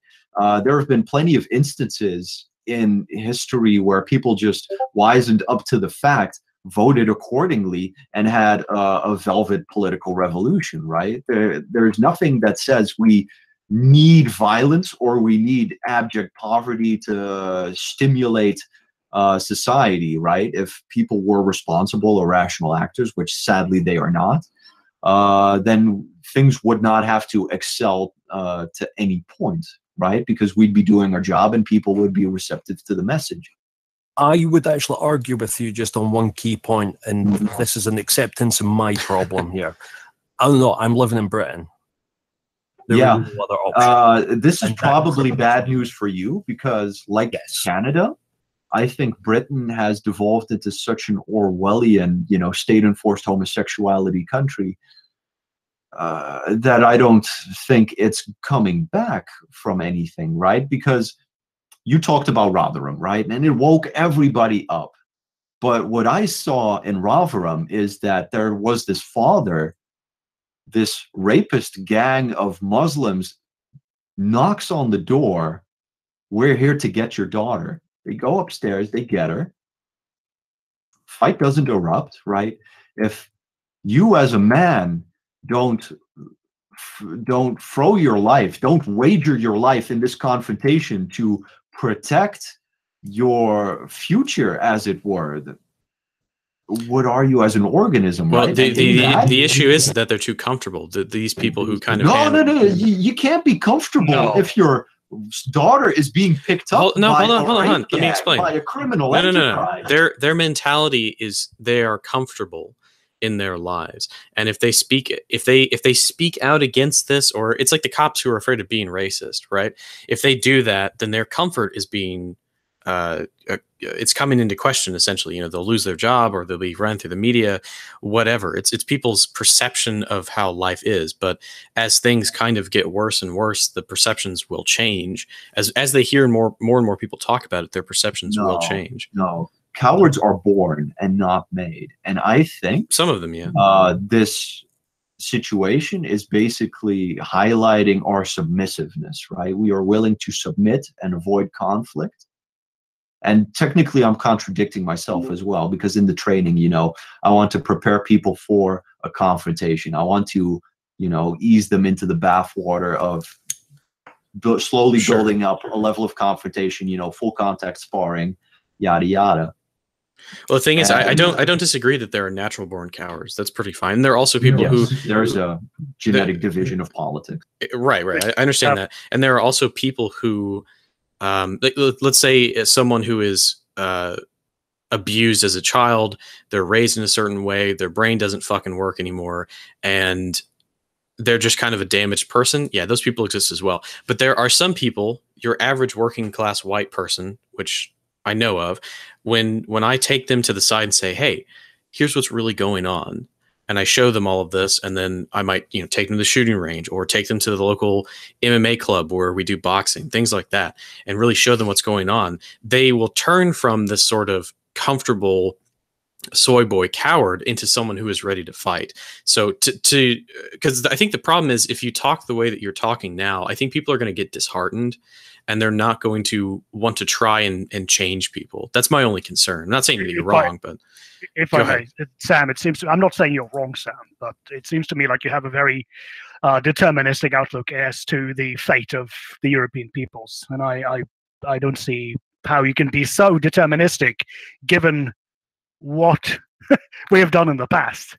Well, I'm a Dutchman, of course, and so to me, I have a very pragmatist view. Like, unless we accept that we have a problem, like a drug addict, that we are not in the position to do what we want to do in our fantasies, right? Oh, we're going to rise up. Then we are not only going to be in a lot of trouble, but we are going to be absolutely defenseless when we are in that lot of trouble. I do a news podcast for the Dutch alt-right as well. And what you see, basically, they are busting open mosques, right? And there's 300 AKs in the basement. They have things like halal events, you know, where they train youngsters in airsoft and kickboxing. They have things like the Osmanlı, which is a Turkish far-right nationalist group that is basically, you know, a Wehrabteilung, you know, like the SA. You know, they fight with people for political reasons and they extort people. You have the Milli Gurus, you know, the Grey Wolves, which is kind of like it. You know, they have a beating squad, but it's not like a pure biker gang, extort people with violence type of thing. Right. What do whites have? You know, the Hells Angels are dying out. All the replacement motorcycle gangs are all mixed, right? So there's no ethnic stake in it. And we are handing over all criminal enterprises to a colored underground. So none of it will be in hands of whites. We will lose our monopoly on violence because we have relinquished the state and the underground. And what you basically have left then is these autodefensas initiatives that me and Mimir are basically organizing, right? And without that, if that doesn't expand, then all hope is lost. You know, basically what we are doing as individuals, him and me, is preparing for the worst. And then if that position becomes hopeless, you know, it's like literally South Africa. So you have basically the Southlanders, which are, you know, well-trained militias that are managing to survive, you know, but the country is still hopeless. The only thing the Southlanders are waiting for is waiting to become numerically insignificant, right? Instead of transplanting their community to a new fertile country on which they have the foundation to build a new society. And I think what we're planning to do in the Netherlands, at least, is either we win, in which case, great, or we have to pack our bags later, you know, in which case having an organized community, being able to transplant is that much easier because we'll be able to maintain some form of racial autonomy and a lot of our culture because that group hasn't been broken up. And what we see in South Africa is that people are scattering into every wind direction. They're going to Macedonia, they're going to southern Russia, they're going to Azerbaijan of all fucking places, and Georgia, they're going to Australia, they're going to America, they're going to Ireland, and they're going to England, right? These people are never going to maintain the Afrikaner culture because they've been scattered, they've been atomized. Right. And we need to seek to prevent that. If we care about our culture, then forming parallel societies is at the top of our list, not only for survival, but also for the survival of our nation and our culture. They will bring the gift of biltong to the rest of the world. Mm. Yeah, amazing. I can actually order some of those. They're really tasty. Make my own. All right. Well, we've got finally chat. Calm down. We have Oliver in the Discord now. So you have muted yourself. I have unmuted you a while ago when you joined. So if you want to talk, you're free to. But yeah, this is a good discussion so far. So yeah, I think there's a multitude of things that we need to do. Of course, one of them is online activism, but the other one is real life networking and activism as well. So that a lot that of people hard can, work. Yeah, I mean, there's a lot of hard work ahead of us, but that's why people don't listen to me, and they do listen to, fucking what is it, siege weenies, right? They want to live in a fantasy where the race war is going to kick off and they're going to be relevant. What they don't want is me telling them that they have a job that is going to ask everything and give nothing. Right.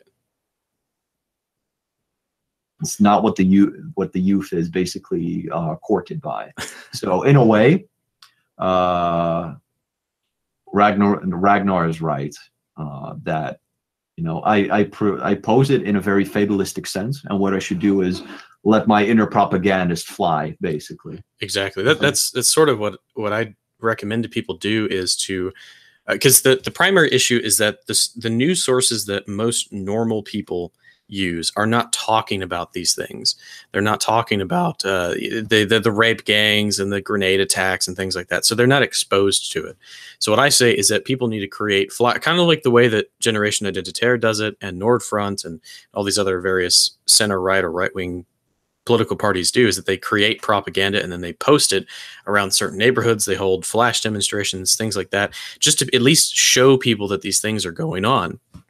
One of the coolest things I think is this whole Steven Crowder meme of, hey, change my mind, because he's exposing these ideas to the mainstream and gathering people in. If he goes to a college campus and he's got a bunch of people surrounding him, and even if he might be wrong on whatever he's saying, he's at least exposing these students to something that they might not have heard before. So if you print out a flyer with the Telford rape gang scandal, and you make 1,000 of them or whatever, and you just post them around the neighborhood with all the details, and you make the propaganda as good as possible, people are going to read it and see it.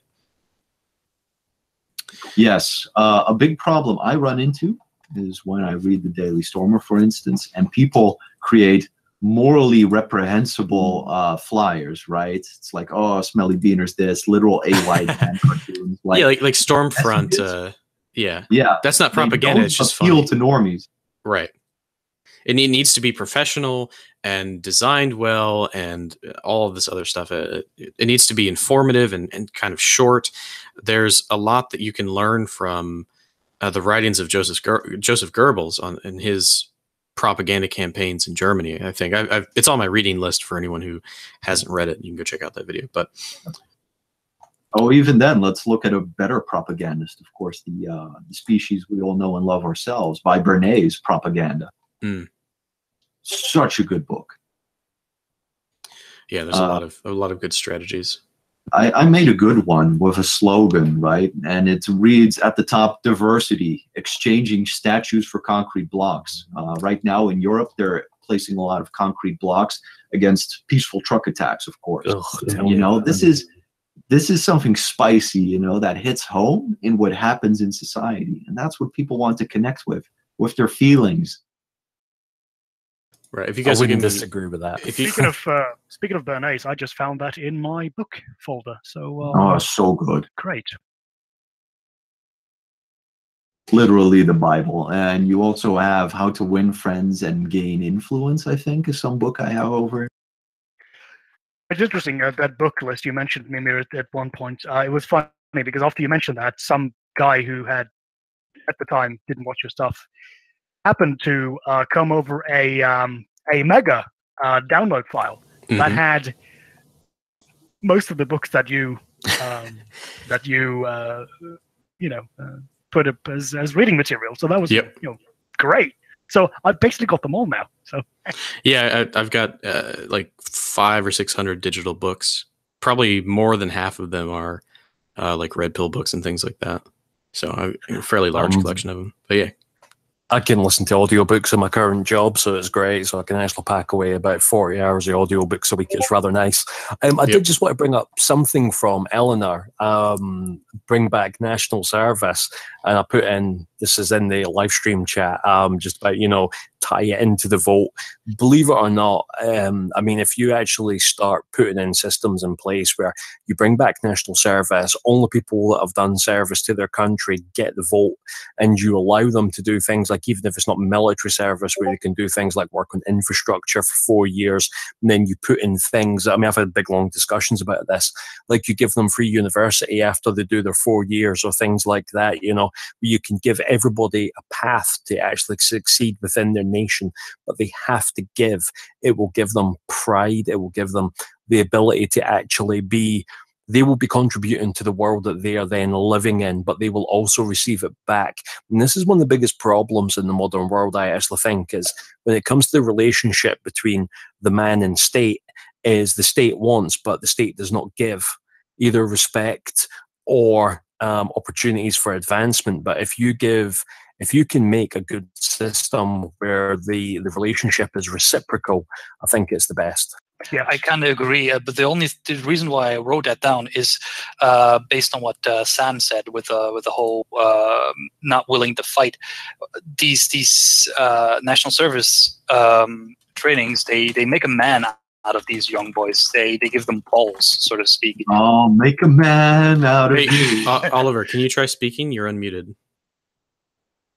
Also, Ruffian, I posted an article that I actually recently saw on Southfront, and it talks about how the new wave of populism is about looking at China or Russia, about restoring dignity to the collective instead of to the individual, which was mostly the objective of liberal democracy, right? Of course, in today's liberal democracy, neither the group nor the individual has any dignity in society, and that's the interesting development, basically. Interesting. And that's in live stream chat. Let's see. I got too many chat windows open here. Let's see. Discord. Pragmatic authoritarianism. Very interesting. Yeah, I'm not a huge fan of China's social credit system, but that's the anarcho-capitalism that is basically erupted around it, right? Like Alibaba or WeChat and some of these mega corporations that basically run all facets of society. That is a very efficient way of streamlining the highly conformative Chinaman into this, materialism and political system, right? It's like a Huxleyan dream come true. Oh, good segue. Today is the first day of May, and the last book from the book club, for anyone who's wondering, was Brave New World. So I hope I know there's a couple people who messaged me that they read it. So does anyone here have any experience with the book Brave New World by Huxley? Anything you want to talk about in it particular? Well, that basically everything has come to pass. We've succumbed to the feelies, right? Information is censored, but also both drowned out in a sea of triviality, unreachable by any other individual. Right. That's, it goes how it goes. People are slaves to their vices, which is higher moral calling, subjected from above, is so important, right? Like, I keep thinking about you and your group. That group would have had existed if it wasn't delegated top down by somebody with a higher moral and intellectual calling. And that's basically how the world works. Right. Interesting. Yeah, I saw it based on the time period in which it was written, this sort of questioning of the older traditions and a real push for this individualistic, hedonistic lifestyle, I think, really began. You can hear me now, right? Yes. Hey, there you are. What'd you do? Dropped out, came back in again. I don't know. Didn't have permission to talk for some reason in this channel. Okay. An admin. I was speaking to an admin the whole time trying to get you fixed, and he said he had to add you manually. But it's working now. So we were just talking about Brave New World and how it's sort of a commentary on the change between the old school, old traditions and moral value systems into a new age of individualism and hedonism. So, is there something you wanted to talk about, Oliver? I know you had some topics that you messaged me about. Just listening to what you guys are talking about. I think if I may say something about Brave New World, I think something worth noting that is extremely prevalent in our society is sort of this almost disregard for some more classical culture. Sort of no one really cares about. Like, this is also the problem I have with when they for example crash down statues. There's not a lot of people who really sort of is excited, or not excited, but who really is interested in what statues are about. Like, I think it really depends on which statues it is, but most statues where I live, most people don't really care that much about them. And I think there's complete disregard for classical culture really Of course, is a part of because it. contemporary culture to the common man is basically, soccer, football, beer drinking, visiting a concert. Right. That is what the normie thinks of when culture in his daily life. Oh yeah, and the Olympics and shit. Like, it's been completely commercialized. People are detached because democracy breaks up groups and creates individuals. And there's also something about this whole ghetto culture. I walked Capital, and there are these beautiful stone buildings from Roman times and stuff like that, and beautiful statues, and you just see graffiti everywhere. And I can't understand why you would do that. That's just a clear, blatant disrespect to the history of your entire nation. These people aren't executed outright. Yeah, it's. Hey, are you spraying on my authentic heritage? Wow, right on the side. Yeah, it's a violation of the non-aggression principle. Oh Jesus, someone is messaging me. But yeah, so it really is. It comes out of this whole Marxist school of thought, right? Where everything must be questioned and torn down and reconstructed, and everything is this, horrible social construct and all of these various things. But as I read an interesting message from the chat here. Avicii committing suicide is like the protagonist of Brave New World committing suicide at the end. For those of you who don't know, Avicii was a electronic music producer who basically drank himself to death. And I don't know if it was confirmed that he committed suicide, but basically he was as hedonistic as it could possibly get. And then he saw the end of it, and then it killed him, whether it was suicide or his alcoholism, it killed him. No. He killed himself with a shard of glass, apparently. Did he? Oh, Jesus. Yeah. Brutal. Well, yeah, the character John, he eventually ends up taking some soma and has this orgy at the end, and then he ends up hanging himself. That's the final scene of the book. Spoilers, but it's a good juxtaposition of the way that the world is heading. Once people finally start to go back to intuitive moral judgments, I think there's going to be a lot more despair and suicide, unfortunately, when people realize how they've fucked up their lives so horribly. It's like those people who become transsexuals, right? And they start transitioning, and everything is kind of okay. They're at least somewhat mentally stable, and then they get their genitals all chopped up, and then they have this like regret after doing it, and they end up killing themselves. It's that kind of thing where people are going to finally realize that, hey, the lifestyle I lived for a long time is fucked up, and now I've done irreparable damage to my mental health and my body and society as a whole. And there's going to be, I think, a lot of when people awake. Oh, it's going to be a little violent, a lot of mental instability there. I love the idea that you can fix a mental health problem with a scalpel. It's quite fascinating, and then people seem to be shocked that it has the result that people start topping themselves and they aren't happy after they get it done. I mean, I can't work out why. Well, even then, like what I think is funny is the recursive argument they use, right? So a lot of trannies commit suicide before they transition, and another astronomical amount of trannies commit suicide after they transition, right? Like there's no winning because these people have severe mental health issues, and they're also encouraged by a severely mentally unhealthy subculture that has erupted around it, right? I haven't seen a lot of trannies that weren't like either webcam models or some kind of fetish amateur porn actor, right? These people always end up in some form of sex industry. Oh, sure, because they've taken sexuality and it's their entire lives. And we see what happens when human beings put sexuality as the prime motivator or prime directive in their lives. It destroys them, because it's one of those things that in the past, for, since the dawn of humanity, it's been something that we've attempted to control. And that's why we have social conventions in the first place, and governments and tribal hierarchies and things like this, to control these natural urges that will allow us to flourish. But yeah, someone is saying the suicide rate is the exact same before and after the operation. I wouldn't disagree. I don't actually know off the top of my head, but yeah, either way, they're fucked in the head.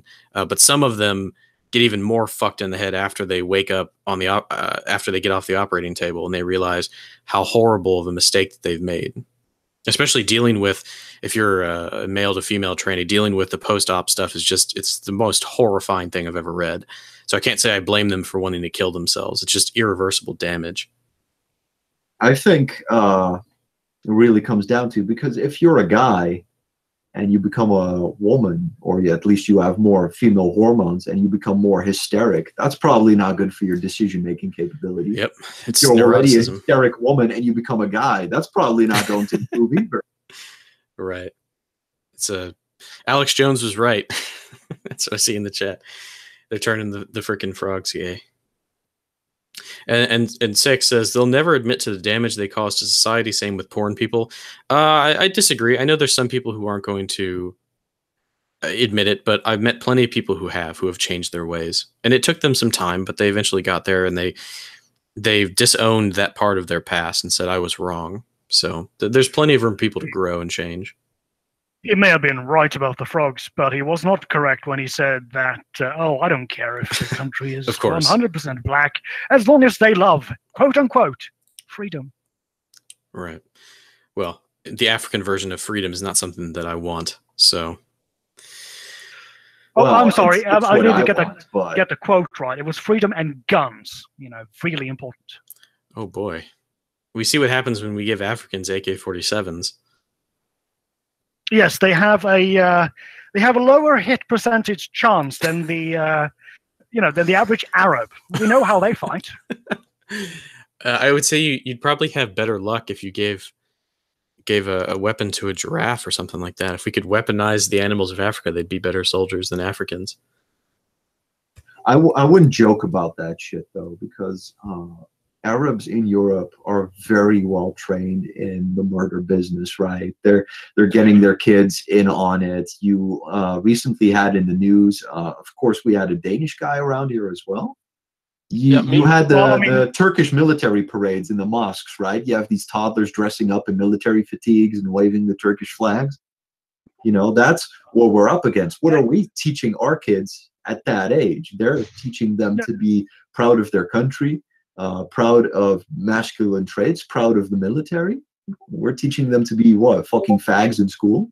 Sam, sure, but I've got to say, like seriously, what I've seen from the Middle East, even from organized Muslim states, they will never create a soldier that is as good, based on pure nature alone, than what we can produce and have produced and do produce in Europe. It simply will not happen. I don't know, man. I am super jealous. Even look at the fucking Iraqis. Go join Hezbollah and people who are in the Iranian Republican Guard, for instance. Look at the fucking Afghan Special Police. Oh, the best they've got, red beret and everything. They're fucking shit here.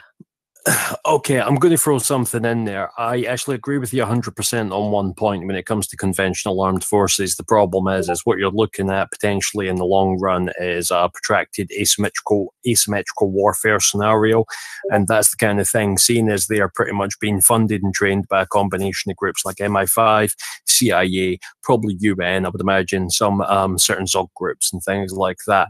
These people are receiving a lot of help, and they are not doing stand-up conflict in traditional sense. It is all asymmetrical.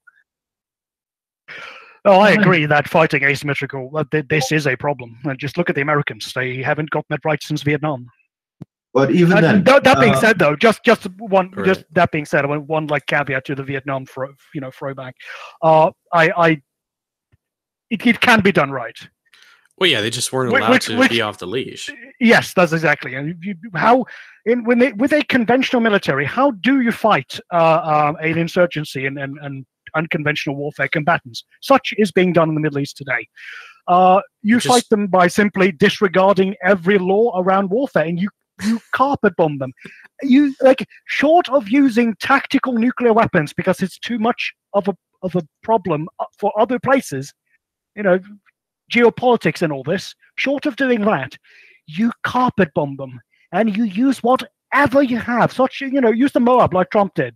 Good for him, by the way, for finally using such shit. But we're talking about European cities, right? So we're talking here about carpet bombing parts of European cities. I was thinking just the Middle East. Oh, okay. Just to clarify. Okay. Yes, Middle East. Well, you put the full force of the military to bear. Total war.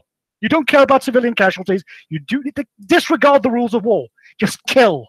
Ragnar, allow me to say that this isn't quite the postage card. Is this I want to have other power? people on the internet. When people will listen to this tirade you're going on, they're going to think we're genocidal psychopaths. And this is the general image right-wingers have in the media as well. Yeah, the unlock the power guy. Okay, well, I thought I was just giving an honest answer, but You might want to not get too excited when talking around normies. Yeah, Especially when we were just people ask talking me about the ethno state, for instance, right? They're like, "How will economy be ran in the ethno state?" And I'm like, "This." Well, is no, of come on. I mean, I was specifically all an nationalist cares about is having a country for his or her own people, right? And it doesn't claim any other thing on the political spectrum, on economics, on social class, etc. No, Sam, I was simply thinking of how are you going to combat fighting insurgencies and other force, like your conventional force against unconventional forces. That's it. Nothing else. That's all I was thinking about. We were talking about insurgent war in the Middle East. Are going to be our fellow countrymen. I hope that they're not all kebabs just yet, and they are going to have to go into the civilian armed forces, right? Because this is going to be that civil conflict. I'm thinking the Middle East here. I'm not thinking bombing Europe. I think but let's stay maybe I should have made that clear. See, the first order should already be, why are we in the Middle East? Let's not go there. Anyway, okay, what we were talking about is warfare, not any particular real life scenario. We're just talking about warfare, in particular Vietnam and the Middle East, and why the U.S. didn't win. But regardless, if we're getting a little sidetracked there, let's see, what was the other topic I had for today? If anyone wants to bring anything up while I'm looking, go for it. I thought you were going to talk about the May Revolution. Yeah, we touched on it briefly. There's not a whole lot to talk about. I'm just telling people that,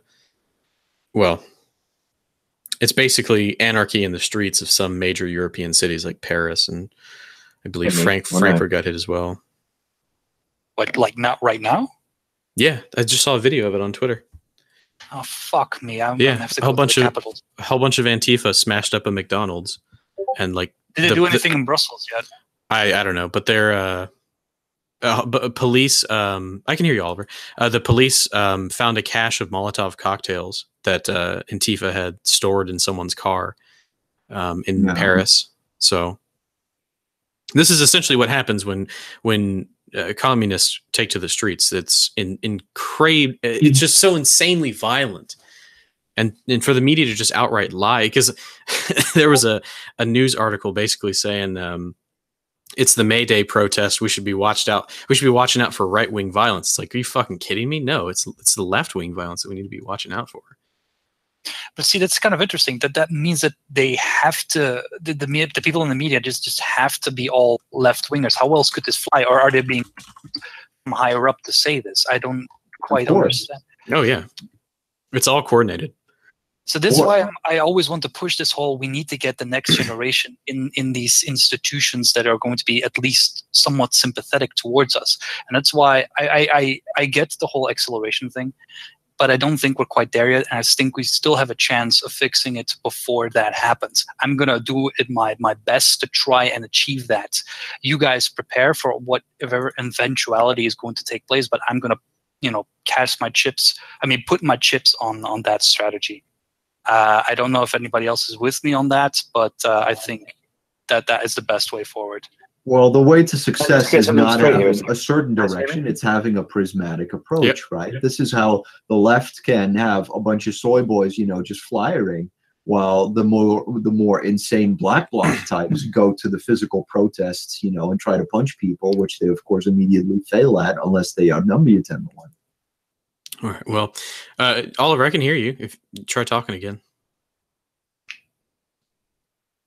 Okay, I heard you earlier, but now I see the little green circle, but nothing. I don't know if it's your mic or what. None of you can hear me, yeah? Yeah, I can hear you now. Hello? Can you hear us? That's a better question. Yeah, I can hear you. Okay, there you go. Anyone else? Right. I'm sure they can. Yeah, I can hear you just fine. Go ahead. Yeah, man. Yeah, we hear you. Is Ragnar here Unlock the Power? Is that the same guy? I don't understand how so many people keep, who is this Unlock the Power? This is the first time I've heard this. The same profile picture, so that's what I was wondering. Oh, right, that explains it. No, I'm not Unlock the Power. But you're fine with slaughtering tens of thousands of people in the Middle East, then? Sorry, say again.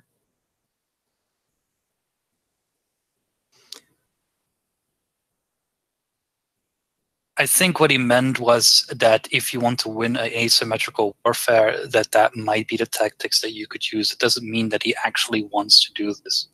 Yeah, he was just making the point that when it comes to that kind of scenario, you actually have to take the gloves off. No, it's not that. It's far from that. For an asymmetrical warfare, it's not a military arms conflict. It is one of political and cultural development, right? And so what happened in Dagestan wasn't the Russian invasion. It was the installation of, what's his name? The guy who puts homos into concentration camps. Who? You're talking about the leader of Chechnya? I know. Yes. I know who you're speaking of. Yeah. Yes. So what they did is instead of pouring fuel onto a raging fire, is to set up another fire next to it that basically takes the oxygen away. And with a lot of financial support, this guy wins the cultural war and is installed as the very Islamic leader of the Chechen Republic. Right? And for China, for instance, when you had Chiang Kai-shek versus Mao, supporting Chiang Kai-shek to not make the mistake, of allying himself with criminal cartels that support the opium trade, that would have been a win for that to stifle communism. And Vietnam, people wanted to just be free of the fucking French. And then the US went in because they were afraid of communism. But putting boots on the ground there basically signaled to the Vietnamese that, hey, we're going to be occupied by another colonial power. And that fire was already raging. So if they just stayed out and funded some other anti-communist guy there, which of course also already happened with South Vietnam, that would have been more effective, even if the Chinese support there was more readily available. Yeah, I think what was the purpose of this stream again? we were just talking about news and events, and I wanted to talk to Hans about a couple of things. He wanted to come on the show, so just had a couple topics. Oliver, I don't know if you wanted to talk about some of the accusations against you or not. If you wanted to clear your name, You're more than welcome to talk about the future of your channel if you want to. I'm sure everyone would appreciate that because they've been asking a lot about you and kind of what's going on. So it's up to you. Is he the Oliver that I have heard of? Then. Who would that be? You heard of? Basically, what I heard was that you were accused of being a Marxist, I think it was, to be precise. That's a new one. Could be wrong. I could be mistaking you for someone else. I'm not saying this is the case. I'm just trying to get my head into, you know. How would he be a Marxist? Sorry, go ahead. It makes me a Marxist in a lot of people's eyes. Well, I'm not saying you are. This. If you're the Oliver I've heard talk of, I'm not saying you are. I'm just asking if you're the one. If you're the one who's been, like, if you're the one I'm thinking of. Well, there's the second most common name in Britain, so there's probably a lot of Olivers. Yeah. Did you used to have Did you used to go under the name Brexit Party? Or am I completely off the market? If I am, then I'll shut the fuck up. I mean, if Marxist means what people want it to mean. No, I haven't had that accusation, but whatever with people's accusations, you know, when you state things plainly and they say, oh, okay, so you must be this then because you stated this. Yeah, that's what I was talking about earlier. Some of these more far-right people like to take things in a black and white absolutist position. And when someone starts trying to talk sense... People pulled up a video of me in the past talking about growing food and permaculture. And they say, oh, he's a communist Jewish government agent. What? Yes. I grow food too. That's what happened. Ridiculous. So that's, you know, years ago when I was in Australia, I was working on a lot of permacultural projects. Nice. Dug up the video about me giving talk about permacultural communities. Now, Okay, there's like, you know, he's a communist, right? It's because he wants to get people together and have a community. See, they're opposing the social element of community building because these people want to stay irrelevant on the internet. So anybody that takes that away and moves into real life is a total danger to their way of life, and then you get these absurd attacks. Yep. If you want to look after your own people by growing food, then you must be a communist in a lot of people's minds these days, you know. Well, it's just like the classical conservative thing, like, oh, if you care about social issues, you're a lefty. It's like, no. If you care about the environment, you're a lefty. No, it's not true.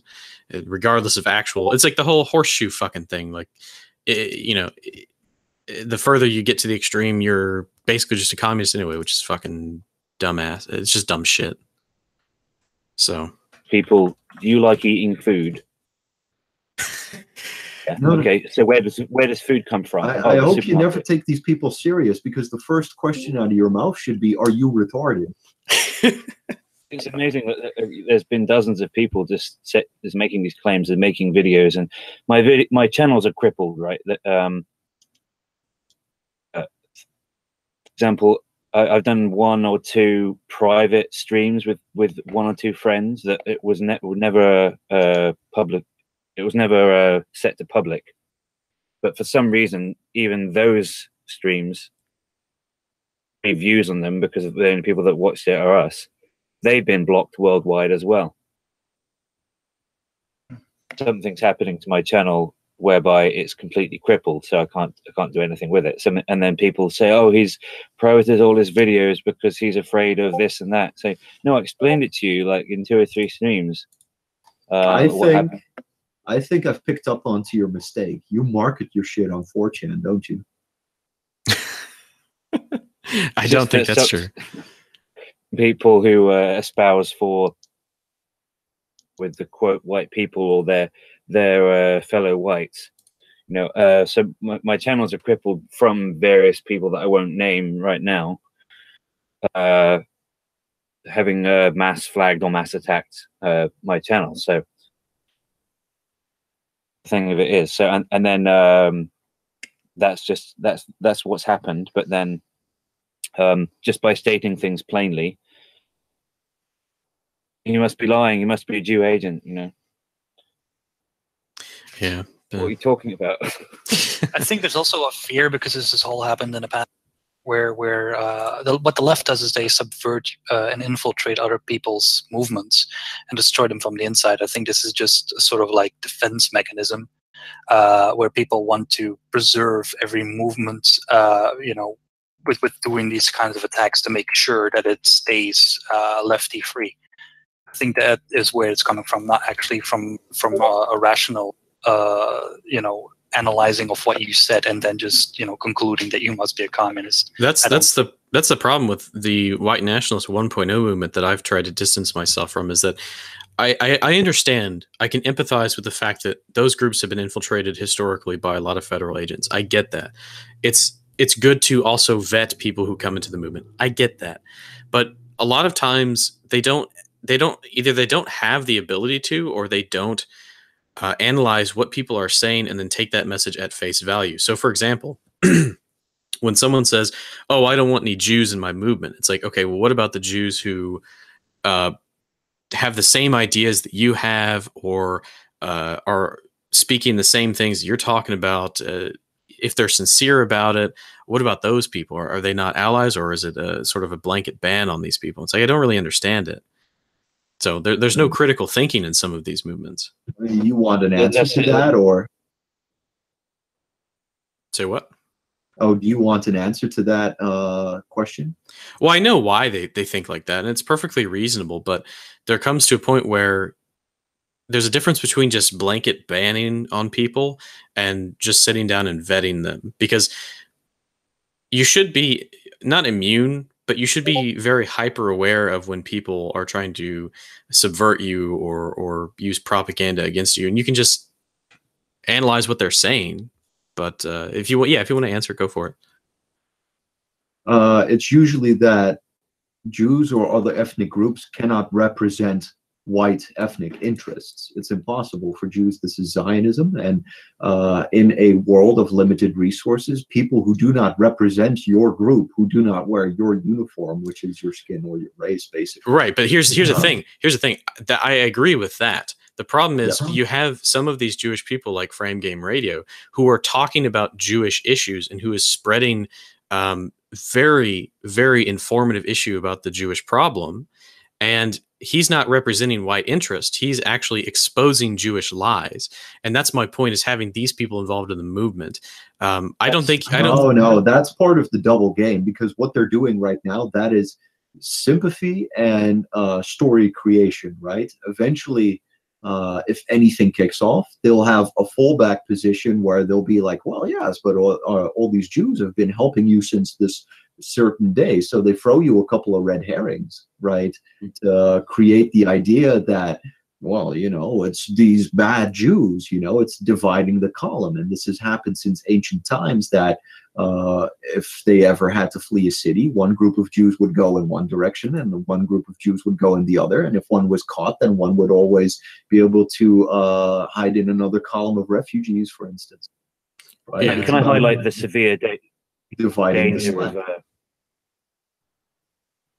So this is why you find Jews in the Democratic Party. This is why you find Jews in the Republican Party. This is why you find Jews in the Tea Party. This is why you'll find Jews in the Trump campaign. It's to create a likely scenario where you cannot pin them down on a certain political issue because, oh, look at these Jews in this group. They're surely not united, but they all answer to the idea of Zionism. And you see this in Hitler's first observations in Vienna as well. Can I ask you guys a question? Let Oliver speak. Let me one finish. Jews don't condemn Zionism because it's not in turn with their interests, right? They don't like Zionism because it makes it blatantly obvious of what they're trying to do. Okay, go ahead, Oliver. I don't agree with that, but like, you just speak to any given Jew, and for example, whenever I've spoken with Jews on various different They say, most of them in the world, most Jews would prefer not to live in Israel because they prefer the comfort of the Western world, right? Because they say going to Israel is very uncomfortable. So that's basically... Yes, because if you live in a country of other vampires, you can't feed off of other vampires. And this annoys Jews in Israel to no end, especially in the construction business where Jewish laborers will, ask you for a whole bunch of money, don't do the work, fiddle with their phone, and then come back and ask for more. And what they have with Arab laborers, for instance, is that they'll do the work and they won't complain. And this is also why 90% of the IDF is made up of this weird Islamic subcult.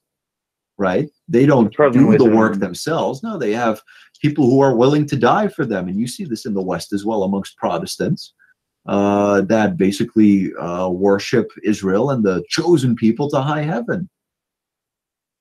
It's because they create cults of people that are indebted or subservient to them. And that's their evolutionary survival. Go ahead, Oliver. Of all these words, like for example, people in the National Socialist or nationalist movements get really peeved off when they get called racist, bigot, Nazi, xenophobic, Islamophobic, and the watering down, the dumbing down of the actual meaning of those words to the point that they mean nothing. It's the same goes for white movement eating each other by accusing each other of being a Jew or of being a communist to the point when it means literally nothing. Growing your own food is being communist. Growing your own food is being a Jew, right? That's basically what it comes down to. So like when people like Venus Rising, Oliver believes in division, or and then when coming out and talking about the key tenets of permaculture, sounds like a lot like commie shit to me. You even looked at what permaculture is about, and you call it commie shit. You know what happened in communist Russia? Taking all of the farm equipment, confiscating and communizing and hyper-federalizing all of the food that were produced, and it ended up in mass death and slaughter. Whereas permaculture is about preventing that from happening by creating localized agricultural systems, the polar opposite of communism. But that's the thing, because you don't know what the hell you're talking about when you're using the word communism, and you've never studied permaculture. You never actually tried to grow your own food with food gardens. So that's why it's so confusing when you try and make sense of either one of those. So it must be a Jewish communist thing because they don't understand it. That's what it is.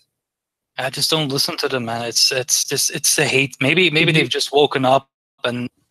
No. It's Bebe's first character assassination attempt. This is like calling somebody a pedophile who isn't one, but eventually this is the most heinous crime imaginable. So everyone will immediately think like, oh, is it true? Is it true? This is like the outrageous lie of the Holocaust. And again, for whites being called a racist. And Venus is spurging off in the comments again, like polyamory. At what point did I ever mention anything about polyamory ever? Where are you getting all this from? It's all lies. But my primary question would be, what do you do with those people of Jewish descent who say things like the Holocaust was a lie and Hitler did nothing wrong? I'm not saying that they need to lead our movements. No, that's not what I'm saying. So here's the absolutist position again. All I'm saying is that maybe we should just listen to what they have to say and kind of take it in and analyze it and maybe say, okay, maybe these guys have some good ideas. That's all I'm saying. Is it worth the risk? Is it worth the risk? I guess. Really? I mean, yeah, if they're really fighting the good fight, sure. I'm not asking them to lead the movement. Because anything a Jew says is irrelevant, because what has to happen is that our people catch on to the message, not them, us. And we need to represent ourselves, and we need to represent the message ourselves. And nobody can do this for us, especially nobody that does not represent our in-group. And this is very obvious because any white person or any Democrat that would represent, the black movement or the colored minorities within the party, they know themselves, even blacks know themselves that is a recipe for disaster, because they'll just start turning... again, they're not representing the beneficial movement. To them. They're not representing the movement. I already said that they're not representing the movement. They're just talking about things that are sort of in the same sphere of influence. Like if a Jewish person wants to go out and talk about the Holocaust was a lie, great. I say let them do it. And maybe if you have vetted them and taken the time to make note of their character, maybe give them a platform to speak. Maybe, but do you think that vetted them? But what do you mean vetted them? Who has the authority to vet anyone in this movement? Well, if it's your platform, sure. Yeah. But then anyway, it's pure hubris to think that, because these people are apex social predators. That's why that they're at the top of the societal food chain right now as we speak. Vets the vets, and who vets the vets are the vets. You know, like that's retarded. Let's not get into that. Yeah, I don't think we need to infinitely regress. Somebody will be doing the vetting, and that will allow them into the organization. But if you give them platform, you will give them speaking power and influence. They will use that influence to create their own platform. Now they're people that people want to listen to. Oh, this person represents, something in our idea. Now this guy's representing the ideas. It's a slippery slope into disaster. I do find it kind of funny, and this is probably going to make me about as popular as herpes at an orgy, but, they practice a very high level of in-group preference, which is actually what most of us think we should be fucking doing. If anything, they're actually practicing what a lot of people on the right preach. Eventually, Levi, who's doing the speaking, will be like, hey, here is my other friend, Larry, and he also believes the same thing I do. We're a group of base Jews. Yeah, but you do realize that's going to be endemic with just almost any subgroup, looking out for... Which is why only whites can do the work, and we can only trust our own in-group. I do agree with that to a certain extent. It's not worth taking the risk. It's not worth taking the risk. Why trust anybody that doesn't wear your uniform? And in the case of Jews, can switch uniforms whenever he wants. Hey, fellow whites. Hey, fellow Semitic. Not just Jews that do that, though. It's ridiculous.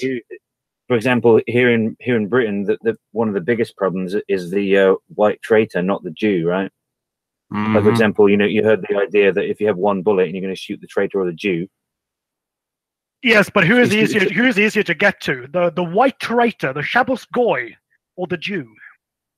See what the traitor is doing. Like, he's opening the doors and windows while the locusts are coming in. You've got to shoot the guy that's opening the doors and windows first. No, I disagree with that completely, because if you the traitor and you get the actual one that's converting the people to traitors, he's just going to go on his happy merry way to do exactly the same thing. And yeah, who convinced the traitor to open the windows, open the doors?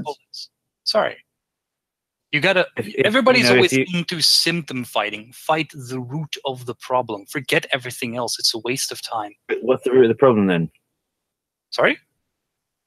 Root of the problem. Whites not representing their own ethnic and group interests and wanting everybody else to take it out of their responsibility. So there's all of a sudden a universal white identity that we all, with otherwise we're a Jew. Even if it were not the case, it should be our top priority to create one.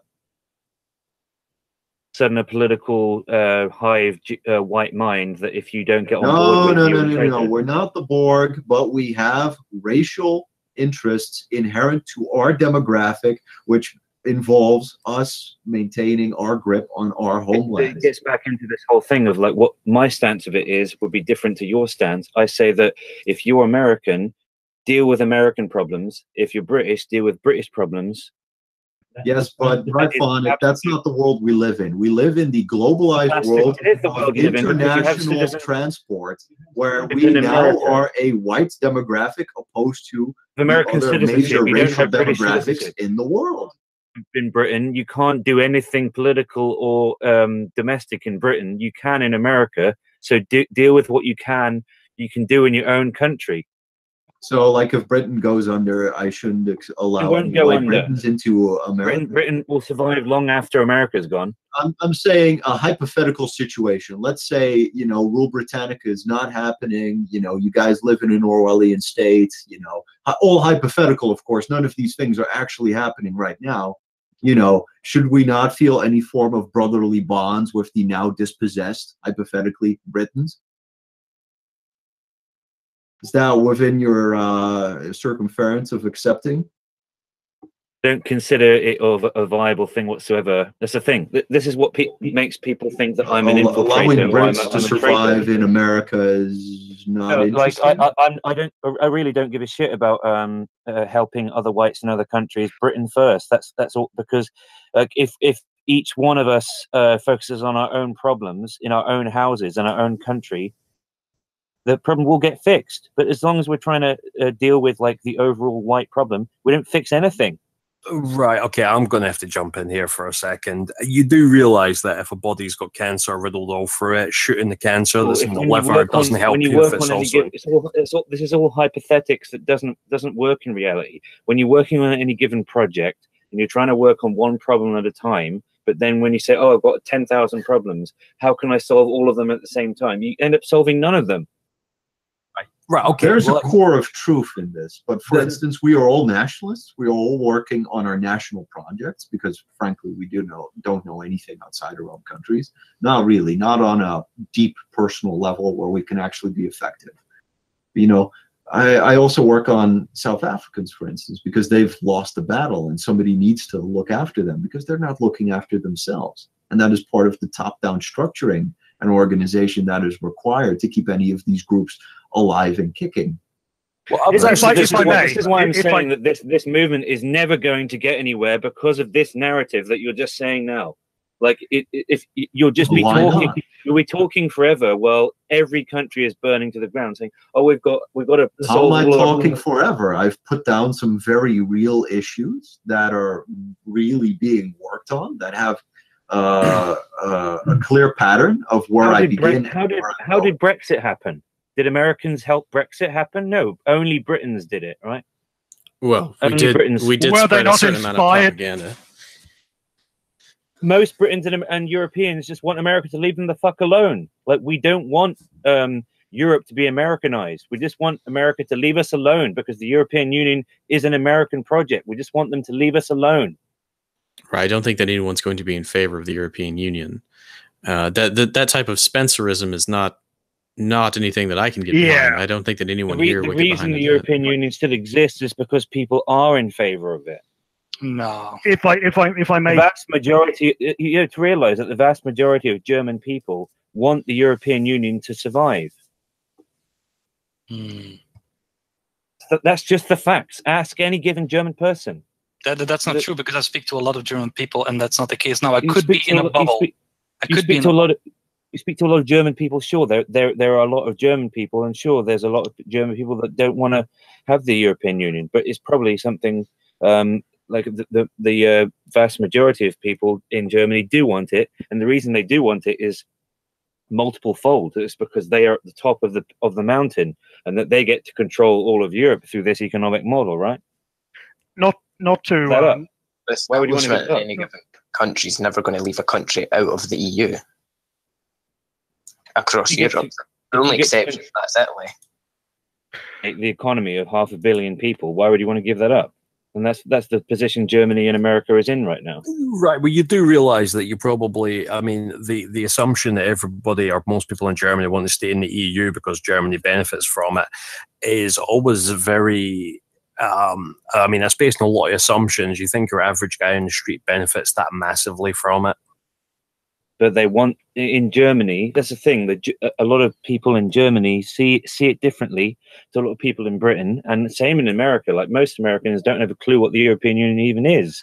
I get that, but what I'm trying to, this is back to something that came into the conversation earlier on. You have actually got different groups that have different interests. I guarantee you the political parts of Germany are almost exclusively behind it. The people on the ground, probably not so much. Oh, look, that's a little bit like Britain. Most of the political class are balls deep into it, whereas most of the people on the ground, not so much. There's you know, you can't apply the political class's opinions and motivations to the working class or even technically the middle class, because the amount of assumptions that go into that is absolutely insane. The problem with this movement is that when you try and bring in tenets of permaculture is about thinking globally but acting locally, like acting in your immediate sphere around you, because you can't possibly act globally because you're not physically. I don't think that anyone's trying to act globally per se. Because you're all trying to solve all of the white problems at the same time. No. We're doing solidarity things. Like, for example, let's say there is a big march in, I don't know, Poland, and they require some extra hands to help out with, let's say, building flyers or some dumb shit. You just move a couple of guys from the Netherlands over there, and they help out, and they come back. How is that bad in any way? I can't see that. I mean, we're not talking about merging because we're all not from the same countries here, and even for example, we know that though. All of them. You all got different problems. Trying to talk about common problems. What common problems are there? The fact that we're all quote white. I'm going to jump in here. Okay, one sec. What common problems are there? Well, there's the damage being caused by the democracy, mass immigration, corporate corporations that span all of these countries. ECB extortion. Things, all of these different things. You can talk about it to the end of the earth, but what's the solution? Well, you know what, mate? You know what? We're probably not going to come up with any solutions. No. Don't even go there. But Bryphonic is right that these solutions are going to be local and not done at an international level, right? Not like some kind of World Jewish Congress for whites. Even though that, I don't think anyone's saying that. But they're not mutually exclusive paths. Wander said that we need to show solidarity. I work together with people from Golden Dawn as well. You can learn from other groups. Like, we are all grassroots, and we are taking a dive into the darkness where we're not entirely sure how to best run these local organizations. And well, here's the thing, right? Okay. International brotherhood is of infinite value. Right. So the only thing that we're trying to do is we're not trying to make the next fucking EU. We're just sharing ideas across continents because we are faced with similar issues. You're speaking for yourself, but many people genuinely are wanting a new UN and a new EU. I know. They genuinely are. I just don't know why it has to be so hostile towards this chat in particular, because we're not talking about that. We're just sharing ideas. And earlier we did talk a lot about the issues that we can solve. Like if I say, okay, here's what worked for me, maybe it can work for you. And I share that with another leader who's across the pond, and he takes that idea and he looks at it and evaluates it, and he might be able to apply it to his situation. That's all we're doing. We're not trying to Americanize Europe or anything like that. And of course, we're advocating for people to find solutions to these problems locally, but to think that we shouldn't contact and help each other, this whole solidarity thing, I don't think solidarity in what? No, can I? How are you going to do it? Just sharing ideas with one another and talking about politics, sharing physical resources. Antifa can basically hamburger light. That's the thing. When I because their international forces show up in one place. If I may, can I just make a small point? Oliver, I understand your point. I'm somewhat sympathetic to it, actually. But at the end of the day, who would you rather want as your neighbor? That's how I look at it. That's how I look at it. That's a given. But I'm trying to explain how to solve things physically on the ground on a local level, and the whole tenets of permaculture that is really important to understand for anyone on any level, local or global. When you advocate for this, the problem in this movement, and the same thing in the chat and all over this stuff, is that you just get called an infiltrator, divider, Jew, and all that kind of stuff just for talking about these solutions. Yeah, but the argument is here. They're not attacking your ideas. You just ignore them, but all right, hold on. Mutually exclusive. No, one at a time. One at a time. I want to call bullshit. No, as another liberal, I want to call bullshit on that, because I've been very welcomed by this crowd, and I've been more pushed out by the left in the long run. So I just want to call bullshit on that one.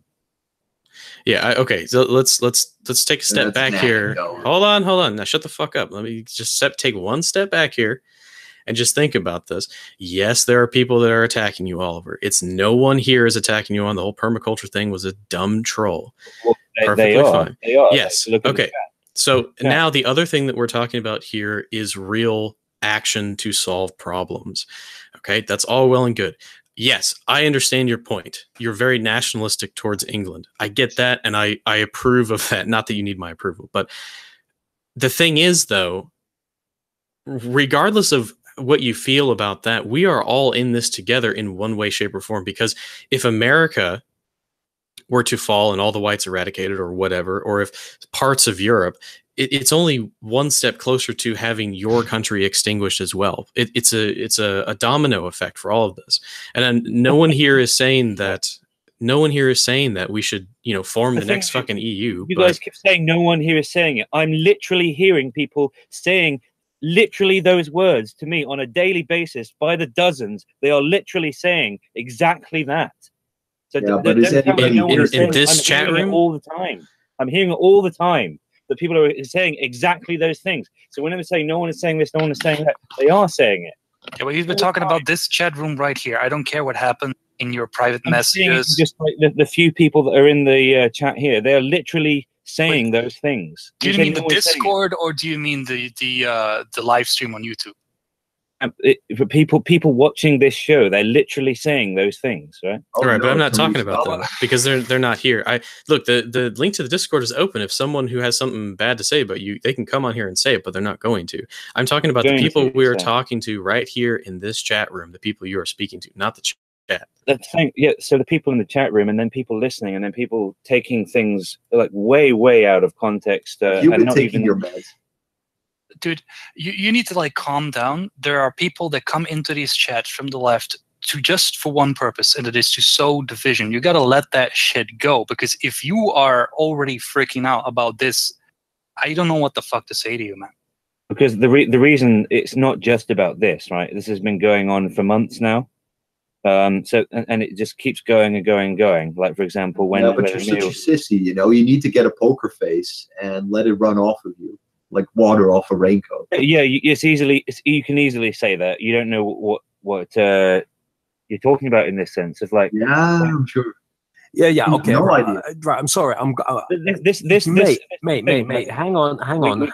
We can't have differing opinions without people calling each other. No. You're right. Hang on. You're pulling your personal shit that you're getting elsewhere, and then you're throwing it around in here like the other people here are partially responsible. The chat, no offense, mate, but the chat is your fucking problem. If you can't handle them, don't look at the side chat. You're not Andy Worski, for fuck's sake. What you guys are saying as well. I'm responding to what you guys are saying. Are you talking about the infamous Andy Race-Worski, the genocidal maniac? Just you know what? I get called a fucking knuckle dragger and all sorts all the time. And you know what? I don't give a fuck. Mind over matter. I don't mind because they don't matter. Learn it. What I said.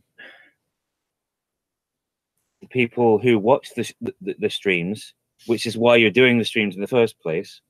And then there's the people who are talking in the streams, like those of us who are in this chat right now. That, I don't want to be involved with a white movement that advocates for globalism. I want to actually solve problems on the ground locally.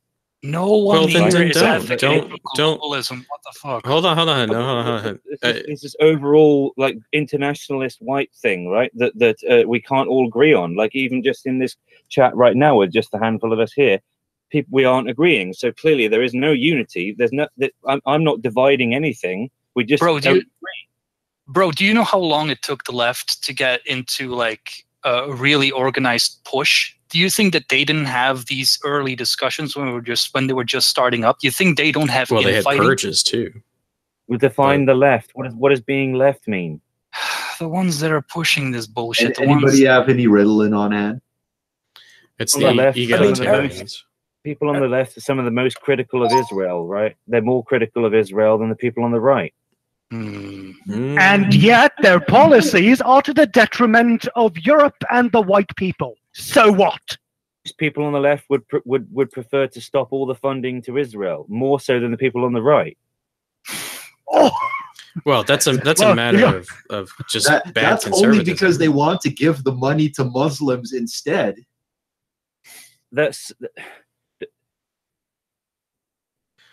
Well, I would say that if you don't want to associate with the globalized part of the white nationalist movement, or whatever you want to call it, if you don't want to socialize with the globalist part of that, then don't. And just like there's some people in the movement that I may agree with some of the things they say, but I choose not to associate with them because I don't think we could have a very productive conversation. So just don't do that, and don't engage with the people who are obviously spreading lies about you in chat. Like, if someone comes up to me with some obvious bullshit, I just ignore it and move on. So you can say you can ignore it and move on, but here in Britain, for example, when someone doxes you, kicked in, you get put in prison, right? So it's not a matter of just ignoring it and moving on. We in Britain and France and Germany are in a much different situation to you guys in America. You guys have much more relaxed everything there. So that's the thing. We are in different situations. You've got to understand that. Sure. I don't see how anyone has said anything to the contrary. Well, they are. Who is not aware that America is not the same as Europe? Seriously. Whoa. Many people, many Americans assume that everything is like America. Let's be honest, you'd have to Not be many. pretty fucking. You'd have to do something pretty fucking extreme to get yourself arrested. Like, it's not just a mat. Like, You don't. Like, there's people. Hold on. You can do shit like, there's really simple stuff like, you know, you can post a racist Facebook post and that could get you done. But like operating on Discord, it's unlikely you're gonna get fucking jailed for Discord. But this is not like we're in the public space. They want to prevent us from talking in the public space. I don't really think that they're going to care about a small conversation of 10 people in some Discord channel at 12 o'clock in the evening. They don't give a shit. Well, you're right, but they do. I mean, if they do Dragnet, right? They get it. They get it. They Dragnet. The entire internet is one massive ocean. Oh, and they're fishing, and they've got really, really big nets. They don't give a damn if they don't have the data power to sift through everything to find a golden nugget. They'll take it all. In my trial, once I go, I'm going to be sentenced for life for like 1 billion accounts of Holocaust denial. Yeah, well, I mean, you know, I think the issue is that you have you in particular, Oliver, have associated with some people who cause friction on your show, and I understand that gives you a bad taste in your mouth, and they've misrepresented you and slandered you in a lot of ways. But really, you just kind of got to move past that. And I understand the whole doxing thing.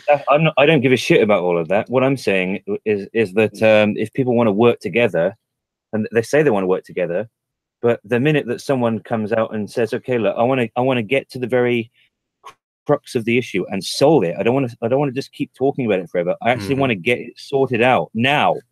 You know, I want to get our country back, and so that we can kick out all the traitors and all the infiltrators and all the invaders. But the minute we come out like swinging, like for example, Alfred Schaefer, you know, and he says, "Oh, if I'm going to go down," because Alfred Schaefer's got this court case coming up on Friday, right? Many people, when he comes out swinging, going for the jugular, you know, it's like, if I'm going to be put in prison for all these thought crimes, I might as well just say them all now, right? If I'm going to go down. What do you do? Various Holocaust denial, flying a swastika flag, various thought crimes. What I wanted to bring back, it relates all back to Norse mythology and like where we all come from. We all come from like our common mythos, our common mythology, our common ancestry, and all of that. But if it's coming down to the point that we just want to get our countries back, actually make the lives that we want, we come out swinging at it. But then, you know, instead of just tickling around the edges of all of this, like just get it done, just do it. But what does that mean? Get it done. I always. Like, I'm trying to explain. Like, if you want to make a garden to grow food, then you go about the steps you need to do to actually get it done instead of endlessly talking about it. Permaculture, right? But yeah, oh my god, we're still talking about the garden. Okay, I'm gonna go to bed. It's a metaphor. It's a metaphor. Okay. Like if you want to, here's another metaphor for you, man. You got to sharpen the axe before you cut down the tree. Thing of it is that we're all in different countries and we have different problems, and there is no cure all, right? But then what are you doing here? I mean, what am I doing? What are we all doing here? Like, what we need to start. I'm trying to say to people that we all need to work locally instead of trying to come up with an overall. Well, that's what solution. I've been saying. That's what many of us here in this Discord call right here, Localize, we're talking about things that we can do locally. That's what we started off the stream with once me and Hans had finished talking, and I gave them my suggestions, and they gave their suggestions to me, and we can mull it over in our heads later. But it's just like when I when I caught flack for saying, hey, you know, it's not so black and white. There are multiple things you can do. Yes, spread the message online. The internet's important, but also do real life activism as well. That was one of the things that I talked about. And I think that's very important. But if you don't want to associate with those people, then don't associate with them. If you have a set of ideas, just go and find some people who are like-minded. And I think we would all be like-minded here. But I think you're getting hung up on these toxic people who just so happen to have some similar ideas to you. I mean, in real life, okay, I make a simple rule. I try and red pill at least one person once per week. It may not be all the way, but you just plant seeds and watch them germinate. And then you revisit it a little while later. So it's a bit like gardening, you know. You plant the seeds, a news article comes up, you throw the facts about what's happening, not what the media is throwing out instead. You know, you say, well, actually, this is this. You know, you hear them talk about Ukraine, you explain who's been putting things into it. Waking people up is a slow process and you have to do it on an individual level. I get that. But there's also the internet as well. We were talking about the way that people come into this. I mean, even though Lauren Southern, she likes to burn a bit of coal, she still pulls people in this direction. Hey man, I'd still tap that hard. But the point is all of these things have an effect and they all help move in the right direction. They're not wrong. It's just different tools for different jobs. And it doesn't make one better than the other. Sorry, Swishy. Lauren Southern looks like a fucking tube before with a wig. Jesus Christ! No race mixing in the stream, guys. Sorry, I have to ban you. I'd say something just on the cure-all, and there are no overall problems. I would say you're right that the different countries facing different problems. In more of the symptoms of what's happening individually to the country and with the political situation, but sort of the root causes that sits behind sort of these problems, whether it be democracy or special influences or other things like that. The nature of the late modern society could be another one. So I think there are at least certain overarching problems that plague the West that you could take a look at. And really, there's just because I'm offering suggestions to people in other countries doesn't mean that they have to follow my advice. I'm just giving them my take. They don't have to listen to it if they don't want to. That's perfectly fine. And there are plenty of people on the right who don't like me or my ideas, and that's just something I'll have to accept. I choose not to associate with those people. So I'm going to go elsewhere and forge my own path. And if people want to follow me, great. That's fine. Even if I had 5 subscribers, I would still be doing the same things I'm doing out in real life right now. But the thing is, there are going to be plenty of toxic people on the internet. That's just how the internet operates. So if you believe in what you're saying and you have a message you want to get out there, then just get out there and say it. You know, what I'm trying to say is that I'm willing to work with people on the ground, getting stuff sorted out, right? Instead of just talking endlessly on the internet. But I'm at the point I can't carry on talking in this movement anymore, because before I was trying to hold back and people were saying, oh, you know, I wish you would talk more. The minute I actually speak my mind, it's, oh, is this, is that, shut up, kick him out of the movement, you know. So, okay, well, you know, you want me to speak, but so then you obviously don't value what a lot of people actually believe. You just want us to toe the line for all whatever line that is. And if you don't, then you're a divider, right? Right, which is why I suggested that you need to form your own movement, and if you believe that your ideas are good, then you should. I mean, because look, the dissident right is not a solidified movement. It's not a party. There's no leaders. There's figureheads that people enjoy listening to. That's about it. Now is the time, the formative years of a new political world power, a new hegemony. And if we want to establish that as being right wing rather than a dystopian leftist future, people need to go out there and put their ideas out there and see if people will latch onto them, see if they're any good, test them. You know, things like that, put them out there in the public space and sort of sharpen it like a sword would. But that's the thing, right? So you have to go out there, and if you want to do IRL activism, go out there and do it. If you want to talk on the internet, you know, go out there and do it. I would recommend doing both, but you know, that's just my way of thinking. I'm not sure what your beef is besides the trolls. Yeah, of course there's trolls. But the movement is not. If you want to form up in a shield wall and actually do stuff, there's too many FELTs in the quote movement now. You know. Well, that's like I said, it's just a group of people, a loose grouping of people based on some similar ways of thinking. It's not even a movement. It's just a loose amalgamation of ideas. That's what the alt-right was. It's just a bunch of people who had similar ideas who like talking to each other. But if there's people you disagree with, then you're in, you consider yourself alt-right. I don't use the term. No, I wouldn't even, like I said, I don't consider it a movement. It's just a group of people.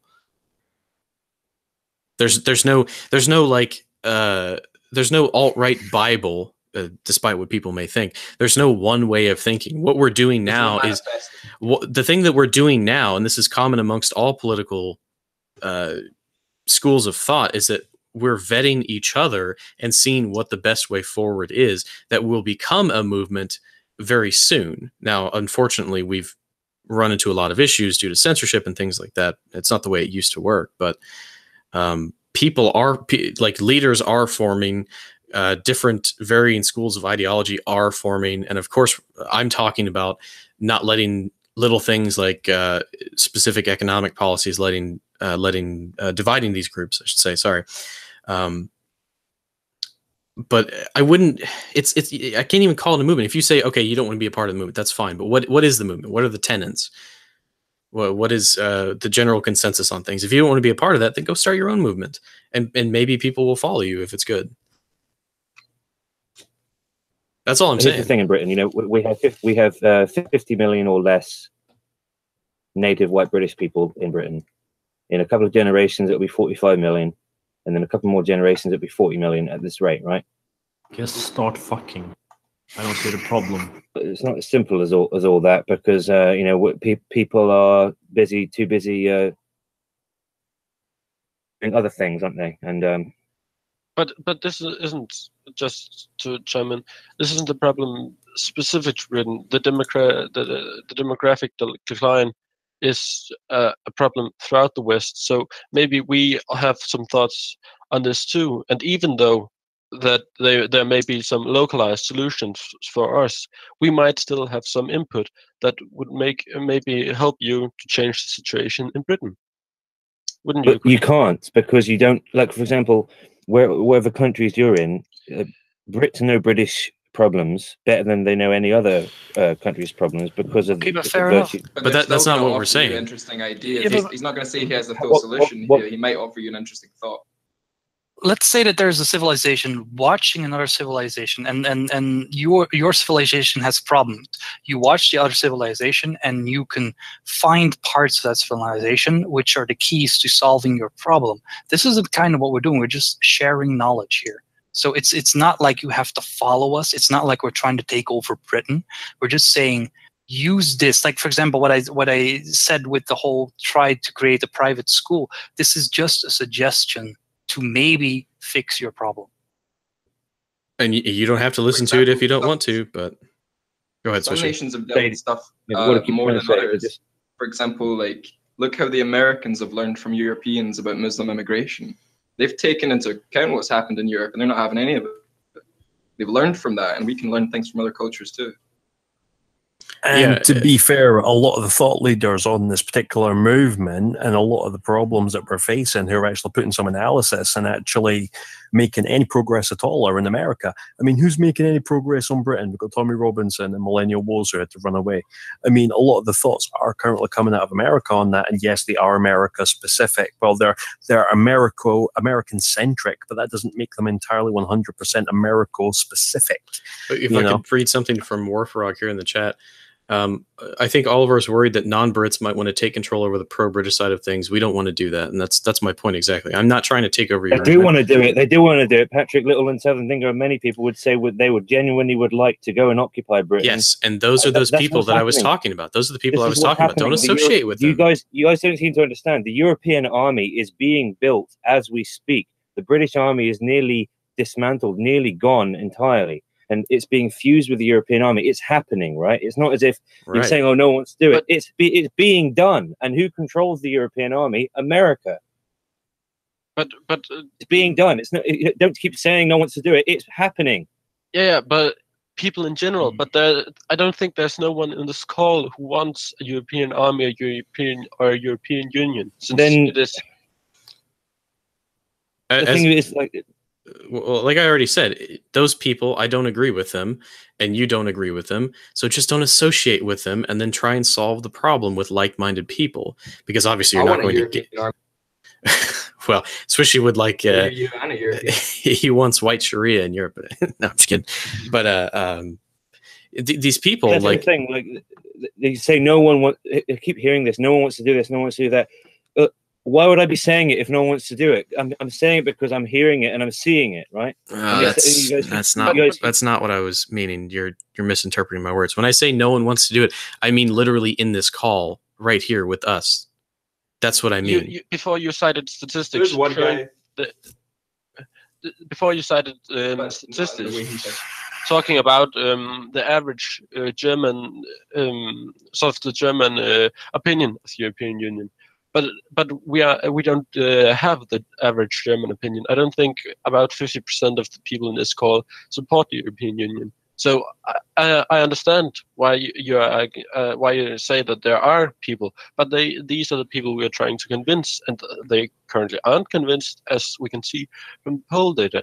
But that's what we're trying to do. So to say that, but you are correct in that there are people wanting to do this.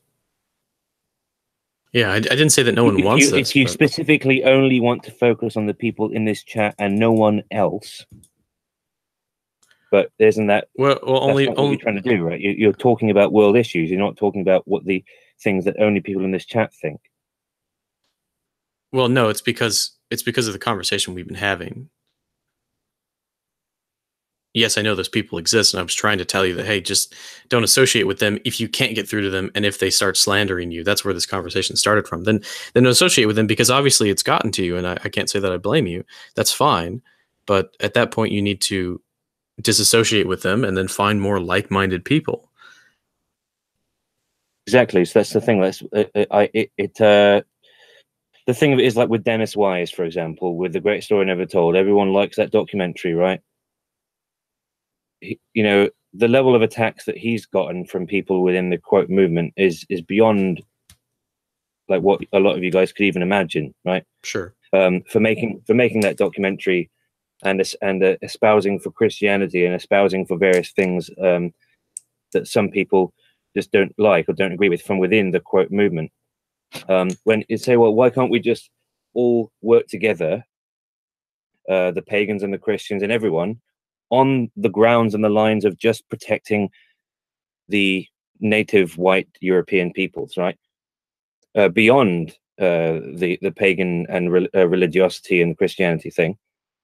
He's trying to say to the people that hate Christianity or hate what he stands for, and say, why can't we just get along and fight the common enemy? The action he gets from people is saying, no, you're the enemy because you're Christian.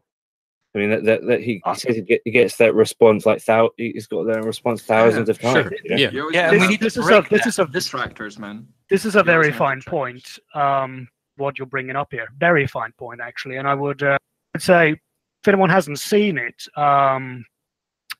Vertigo Politics made a video precisely on this issue, which is worth a watch. But you're right. This needs to be talked about. Yeah, no. And I'm thinking specifically now, especially between the pagan and Christian. And look, the people within the right. The people that I associate and have on my channel, hopefully, if I've done a good enough job vetting them, actually agree with you, Oliver, that these issues need to be solved locally.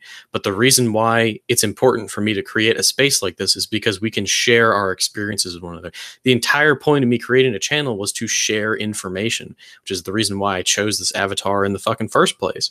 I'm not trying to dominate other movements or say, oh, well, if you're not doing it the American way, you're doing it the wrong way. I don't like people like that. I don't associate with people like that. Why do you think that I don't have those types of people on the channel?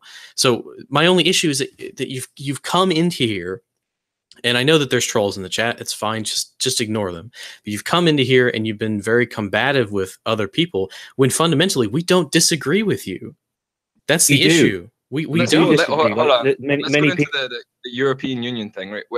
I think there's at least one person here who disagrees with you. I want to know, is your problem with the European Union having an army, or is your problem that the European Union is corrupt? The European Union is a creation of the United States of America, and it's still controlled to this day by the US and Israel. It benefits them alone. It doesn't benefit agree that it benefits Israel.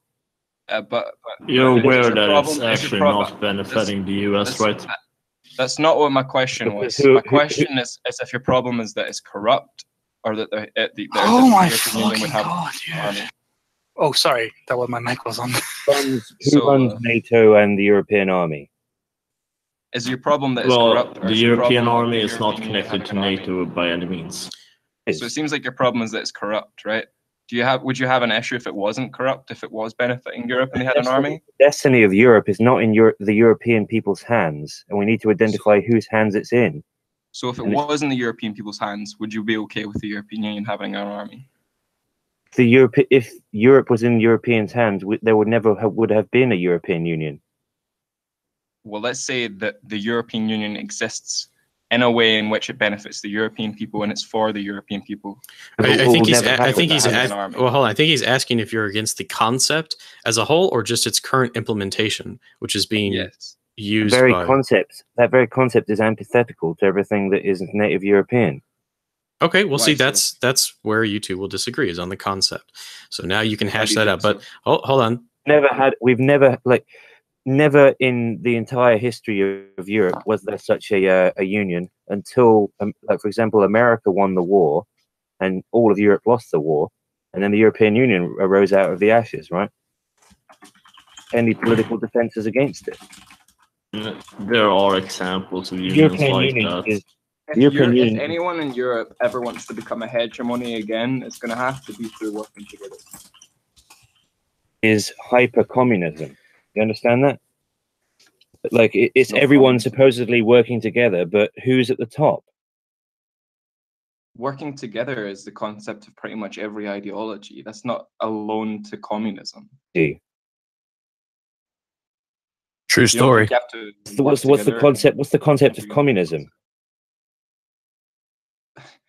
I'm not here to debate the merits of communism. I disagree with communism. I think it's stupid. Collective ownership of the means of production. Sorry, I need to interrupt for a bit. I have to go. Mimir, thank you for having you on the stream, but I have work tomorrow. So everybody have a pleasant evening, and thank you for your time. All right, take it easy. Thanks, man. See you. Have a good one.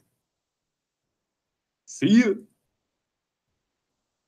It's the thing that if you don't get the pertinence of how communism is at the very heart of the European Union, and that it will arise again if the European Union somehow magically disappears, which it doesn't look to be anytime soon, because it's hardening itself militarily. So I'm saying that if it wasn't corrupted, so do you think the European people themselves are prone to communism? No. So what's your problem with a non-corrupt European Union for the European people having an army? It's an oxymoron. A non-corrupt European Union is an oxymoron. Yeah, I would disagree with that. I think that any centralized authority in Europe is never going to work. You cannot have an Austrian head of the EU enacting laws or passing resolutions on someone in Italy or in the UK or in Norway or whatever the hell. It's just not going to work. But the only thing that we do need is some sort of council in which to air grievances, like the United Nations, but specifically for Europe. But it cannot have legislative power. Will you ever have a equal council without someone having more power than someone else? Like I just said, there's not going to be any legislative power whatsoever. Basically, you're talking about the Nordic Council. Effectively, it's only a bunch of committees advising on certain factors of legislature. Yeah, it would be like I think it should work like the United Norway States. goes to talk to the Russians. How can we hash out these agreements in regards to what we own in the ocean floor? There we go. And which we did, by the way, and they agreed. Funny enough. The thing of it is, the key word everyone keeps using is "we," but that word "we" because like we're all the same cause, but we all have different problems because we're in different countries and we have different demographics and different geographics. overall we might have the same loose enemy, the Jew or anything, but you know, where are we going to send them all, and how are we going to go about it? And before even doing that, you've got to throw off the one controlling us, and who is that? You know, it's right. We understand that, yeah. It's fellow white people. The United States of America controls the European army, controls the European Union. There's some Jewish involvement in it, but if you get rid of all the Jews, then the European Union would still exist by de facto of the American well, not control. when the boomers die. You don't think if by some, you know, luck you got rid of the Jews first, you wouldn't deal with the Shabbos Goy, you wouldn't deal with the traitors, you wouldn't deal with the collaborators who helped them get there in the first place and implement their policies. People who agree with them. It's all a land grab, but do you think that the other whites would suddenly drop their aspirations to get? No, I don't think that. I don't get where you have this idea from. Who you've been speaking to? We've never not done that throughout all of history. It's always. There's never been a single time that we haven't been wanting land for ourselves. There's no examples against that.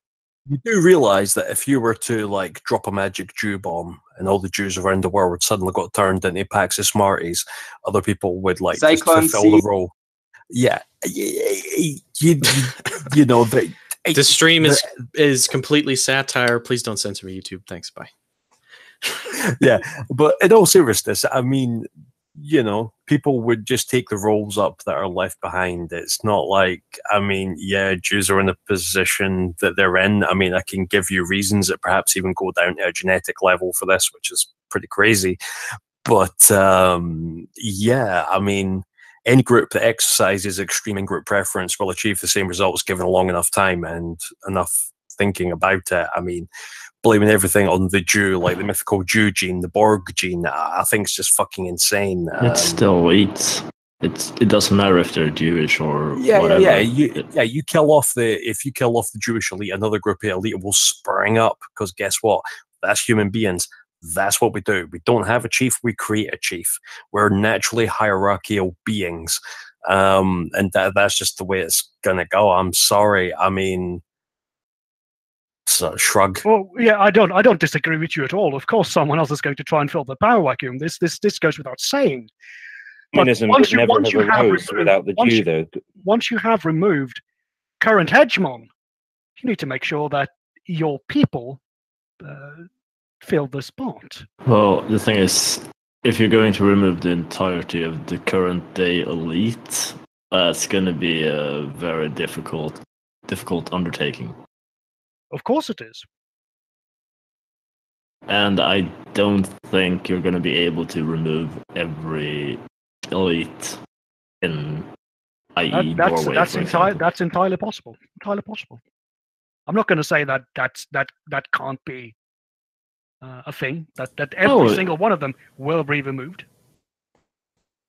Well, it seems like a. The thing is, communism would never have arose if it wasn't, if it wouldn't have come out of the Jewish mind. Which thing is communism? Well, let's start. Debunk that statement. Hold on. Let's start wrapping things up here because we've been on for close to 3 hours. So I'll give each one of you a chance to close off your arguments here. Give it 2 minutes apiece.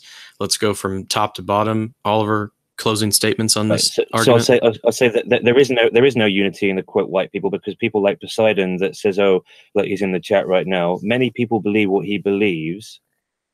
That may represent some people in this voice call or not, but he says things like, as he starts the same divisive debate, fuck Britain. I don't give a fuck for Britain. I care for Europeans. Britain includes millions of Africans and Asians. So that statement alone is why I can never be an ally with him, because, you know, he's just basically saying that my home doesn't mean anything, and we're just for this overall Europe, and that my race is my flag is my white skin. But fuck Britain and fuck your house. That's what people like him are saying, and a lot of people agree. So that's why we can never get along, because you have no respect for our own houses, right? Okay. Is that what you wanted to say? I can't hear anything. Okay, so just keep in mind, closing statements are not an attempt to attack other people, but let's go down. Classless, do you have anything that you want to say to end this off? No, I've just been enjoying the stream, and there's too much to even recap, and I don't want to open a whole new can of worms. But thank you. Okay, Ragnar, final statement. Yeah, same as Classless. I don't have much to contribute except to say that I've very much enjoyed this discussion, and I hope this continues. This is I think if very, we're very useful. Very useful. Sorry, I think if we're going to have another debate, we will frame this in a different way from the get-go. I think this is a bit impromptu, but yeah. Anyway, anything else, Ragnar? No. I would that's it. Just keep going with what you're doing. Hans, did you want to say one more thing? I see you're back here. You are unmuted. I don't know if you can hear me, but Ruffian, final words. Yeah, it's been a pleasure. I think that situations like this are the intellectual whetstone that we sharpen our weapons, and even though some people may think that these things are pointless, that there's nothing wrong with sharpening your edge and getting it keen. I don't disagree with a lot of what Oliver said, and I think it's actually worthwhile. Actually, some of the context when it comes to the EU, there is certain things that are actually very time sensitive that I think he's thoroughly aware of, and I can understand why he's getting so frustrated in some senses. It's an extremely degenerate suggestion, but it sounds to me like you really need to get a filthy girl and just have some good fun, maybe de-stress, maybe have a couple of pina coladas, and just get down and get dirty and get that out of your system, and maybe come back and refocus. And I think you'd probably be able to get those points across, give us some full pep vim, right. I will do a video on that particular topic. I think I might go record it right now because it seems to be a recurring theme within the Dissonant Right. It's the no fun allowed problem. But anyway, anything else, Ruffian? No, I mean, just some general feedback on the stream. I would definitely say you probably maybe, okay, sorry, I don't want to come on your stream and tell you how to do it because that feels really fucking rude. I've always found when I've been running streams, I try and keep it down to 6 people. I think there's maybe too many of us in here. Well, the other issue is that a lot of people come in here just to listen for some reason. So I'm going to, okay, after today, official announcement, I'll make a Discord just for the live stream so that people can tune in or something like that. I have some ideas, but yeah, I think it should be a little bit more structured. But I'm still gonna come raid you over there, though. Okay? That's fine. I'll send everyone an invite in DMs or whatever. You better. Steele, you hopped in pretty late, but is there anything you wanted to say? No, man, I'm good. Alrighty. Swishy, final thoughts? I agree. Everyone should, sharpen their edge with that intellectual whetstone. Okay, and that it? I'll get you back on for I'll get you back on for an EU debate. Don't worry, Vinny. I know you've been kind of quiet. Back on that as well. Right. Okay, Vinny, is there anything that you wanted to say? I know you haven't been talking too much, but yeah. Can you hear me all right? Yeah. No, I think this was probably a good experience for everybody to get together and conglomerate on these different issues. I mean, they're very important. I've only been here for a little while, but it sounds like you guys have been gaining a lot of ground and trying to understand each other, and that's the key. That's all I got to say. Right. Okay. Well, I think that is going to do it for the stream. Wait, I don't. Oh, you're back. Yeah, I mean, I leave, and then 10 minutes later, you're like, "Oh, let's quit." It's like, God damn it! Just in time. Well, I mean, yeah. So, final thoughts. Keep it, short. Try not to attack anybody. No, I'm not going to attack anybody. A good advice is for you guys to read Rules for Dictators. It basically explains that no one rules alone. That's why I keep saying no matter what action you take, as long as you don't have the people there to take the place of the people that you are replacing, you're fucked either way. So we need to get these quality people ready for change to be able to happen. That's all I'm going to say. All right. It looks like we got a whole bunch of people for the EU discussion.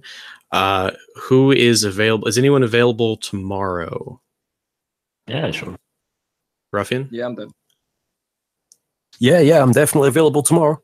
Okay. If everyone could check what 2 p.m. Central United States time is for them, and then send me a DM here on Discord if you're available for that. And anyone in the chat who would like to get in on the EU debate, you can find me. I'll post the Discord link. You can find me under the moderator section. Send me a DM if you'd like to get in on that as well, and we'll structure it. So that being said, thanks for watching. Sorry it was a bit of a shit show.